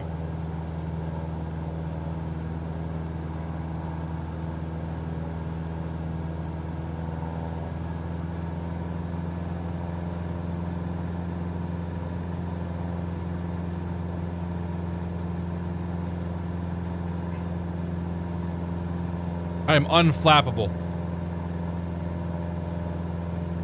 You heard it here.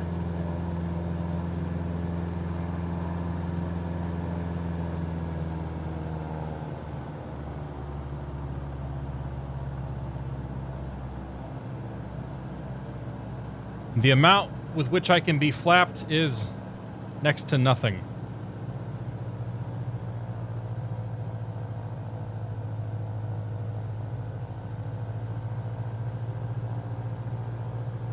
A little steeper this time. And then we can add a bit of power at the very, very, very end.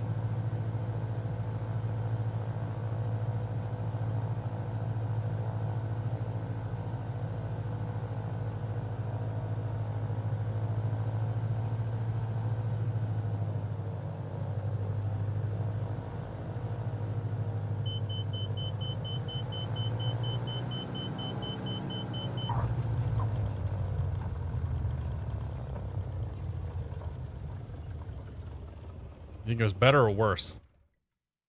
All right. That was an improvement. I improved 1,200 spots that time. I am now only behind Coltrog. I beat Frugal Pete. Tom Cruise Ship's a pretty good name. That's pretty good. I'll take it. I'll do one more. I think the single notch of flaps is the key. Bringing it in and then using your power to kind of gotta add a whole lot of juice there at the very end to soften that landing since it's uphill.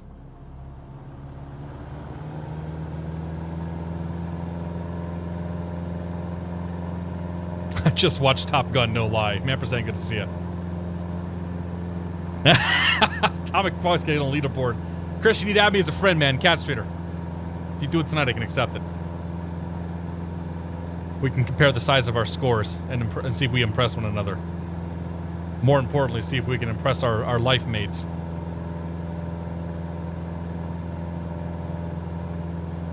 The windsock. Where is the windsock anyway?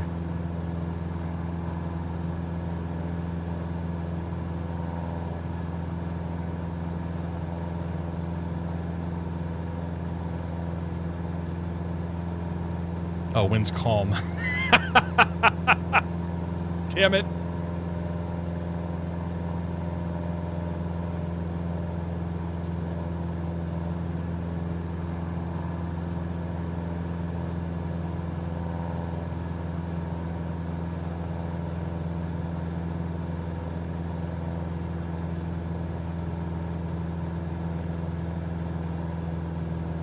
You kind of assume maybe people are cheating, right? There has to be a way to cheat at this.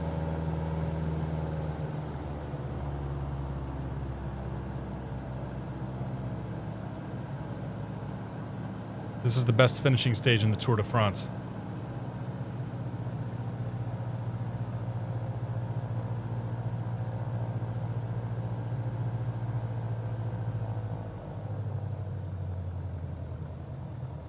this one. Nice timing. Sink rate, retard. Ah, it's too far, too hard. Kevin Lister, thanks for the bits, man. Nice timing. Cheers, Kevin. Thank you so much. Yeah, that was back to the first one. 100 feet long. Nailed that center line, though. Absolutely hammered the center line.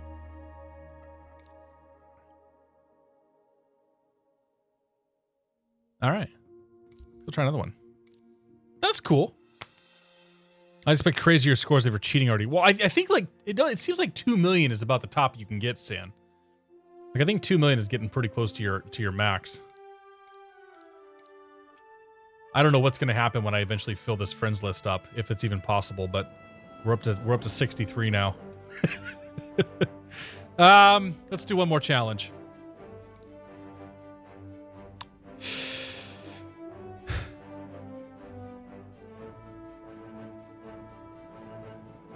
Nice? Needs to be a pretty good one, probably. Be a very pretty one. How about epic? What do we got for... let's do strong winds. Hell yeah.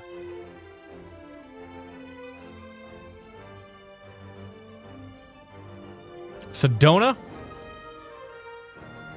I think that's a good way to finish off the night. Sedona with strong winds. What are the winds doing? Wow. Those are some scores.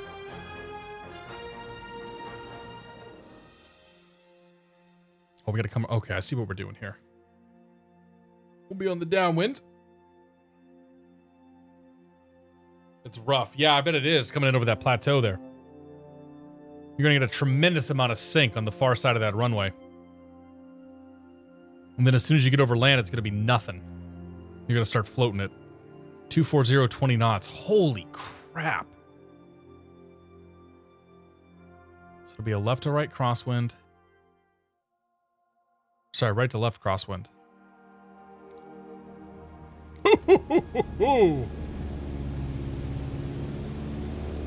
And the old 152, which is not exactly known for its ability to handle the wind here. It's the altitude at Sedona.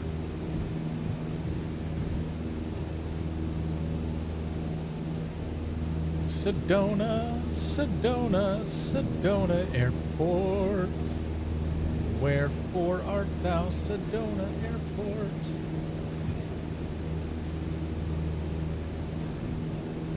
Sedona is 4,830 feet.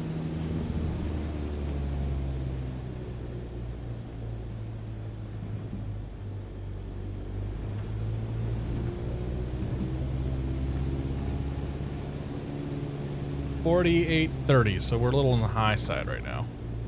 Is that what I said? Yeah. Huh. Okay, where's the landing point? Right on the thousands. Any flaps out? Yeah, it gave me a notch of flaps to begin with. I don't like that. How many notches do I have in here?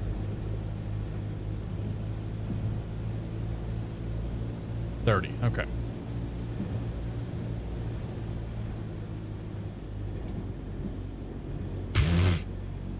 This is silly.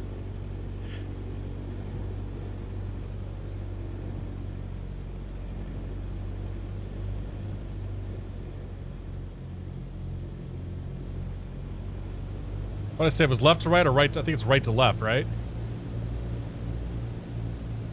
240, yeah, it's gonna be a little right to left here. Let's go flaps full.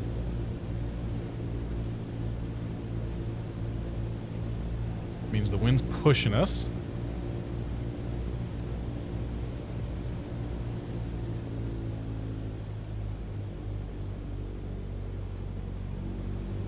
It's gonna be a lot of sink. Oh, it's gonna be whoa, it's gonna be a little lift here, actually. There's the sink, there's the sink, there's the sink.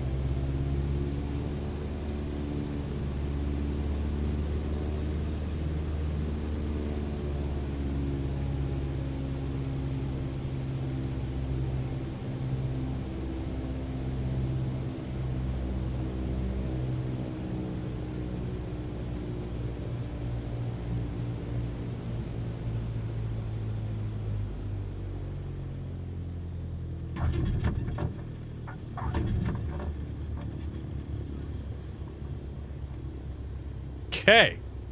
So that's what we're working with.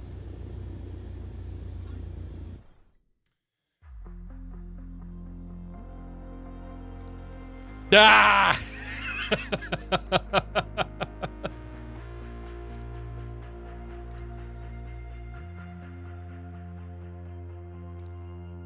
I'll take that for the first try, actually, yeah.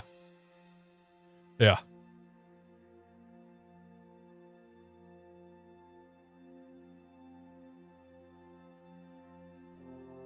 Reminds me of my Discovery flight, right? All right. Bring the flaps up. Give it full power here. Let's just make this. Let's actually get there. One thing I'm not worried about is the speed, right, or anything right now.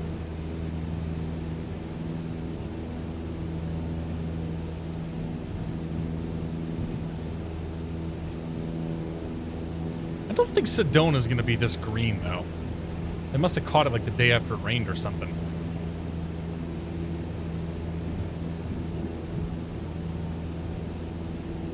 I think I'm going to land without full flaps, to be honest, with the way the winds are gusting. No, I just try flaps 10.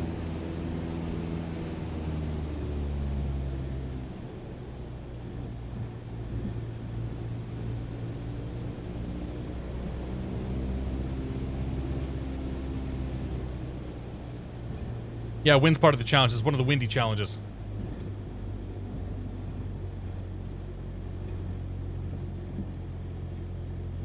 It looks like this in late spring. Ah, okay. Homing pigeon, good to see you. Actually, we'll do 2 notches of flaps.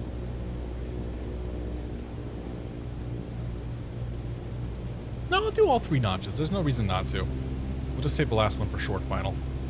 After the sink.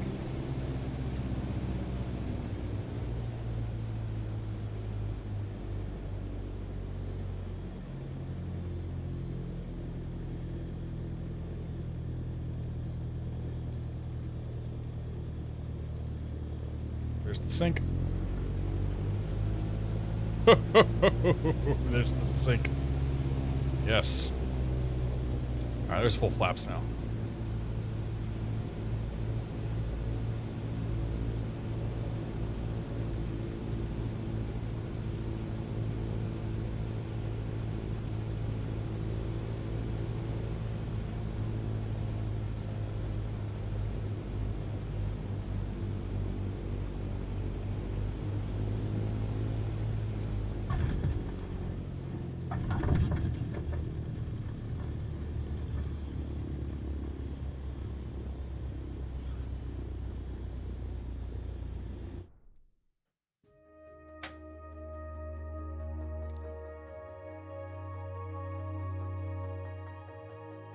Almost. Nailed the center line. Landed a little bit on the long side. Smoothness I was pretty happy with. Okay. 3-foot center line, right?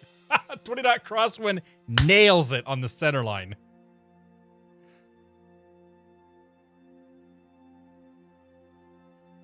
Could have cut the power. If I cut the power too early, I'm gonna smack into the ground and lose my sink right there. And in the real world, yeah, I would have cut the power. I wouldn't give 2 craps about, you know, a soft landing in this case. Homing pigeon, thanks for your support, man. Welcome to the Beer of the Month Club. I do appreciate that. Cheers, my friend. Happy Friday.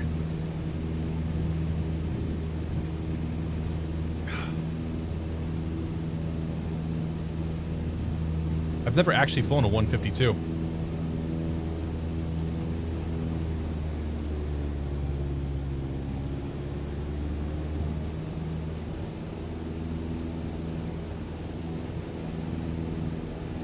I think tested and watching at your graphics, never seen before. Realism, never seen before. Flight dynamics are ridiculous. I'm a pilot. Fly on X-plane, and here actually flight dynamics is really approximate. I agree. You would not fit in a 152. No, I wouldn't. No, I would not.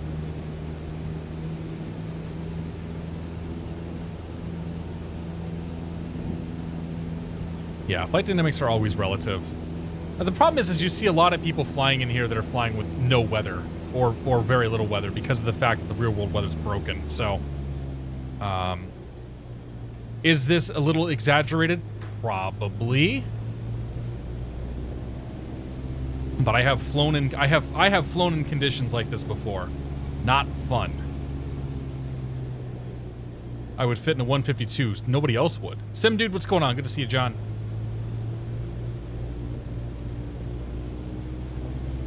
I could fit by myself in a 152.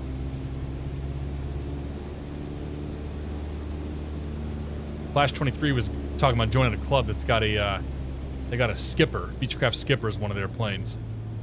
That's like, man, that'd be fun, but it's not gonna work for me. Here comes the sink. Here comes the sink.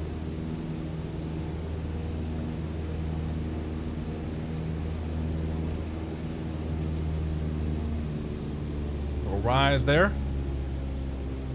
Still haven't gotten the sink yet, have I? I think I have. Let's go full flaps.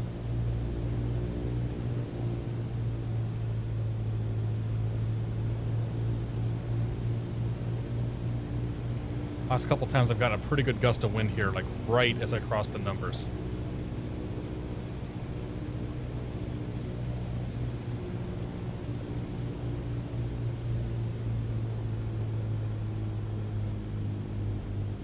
Nope.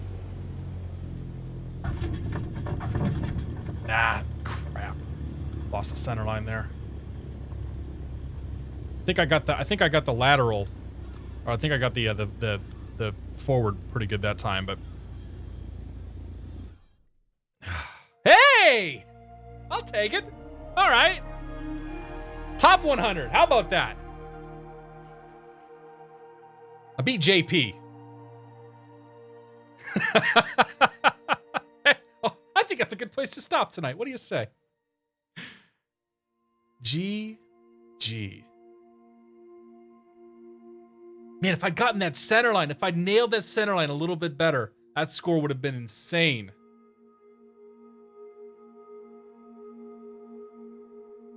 I'm going to take that. I'm absolutely going to take that tonight. My friends, thank you all for coming out tonight. It's been fun. Thank you all for who flew along with us this evening. I really appreciate that. The cat's going crazy right now because she wants to get fed. And mom is gone. Always a good time. Angry Pilot, thank you for the donation, man. I really appreciate it. Cheers to you guys. Thank you guys all so much for the support tonight and this week. This week's been fantastic. This week continues tomorrow morning. Those that want to get up early with me, 7 o'clock tomorrow morning Eastern time, 11 noon British time, 11 o'clock GMT. We're going to organize a group flight. I got to figure out the route here once I sign off this evening. And go from there. So, after Saturday, it's gonna be Wednesday. We'll see you guys again. We'll plan a big group flight on Wednesday. Hopefully we get some people show up. But yeah, it's been fun. Thank you again. Who can we go watch? Gotta go raid somebody, I feel like.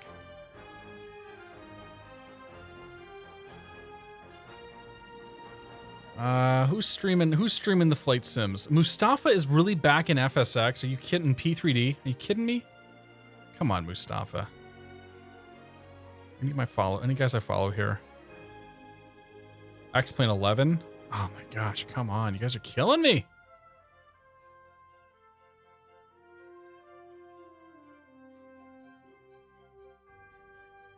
Well, hey, what do we say we go down to the down? Who is Exozeek? Let's go watch Exozeek. Yeah, we'll go say hi to Exozeek tonight. All right, folks, have a good weekend. Have a good night. We'll see you tomorrow. If we don't see you tomorrow, we'll see you on Wednesday. Toodles.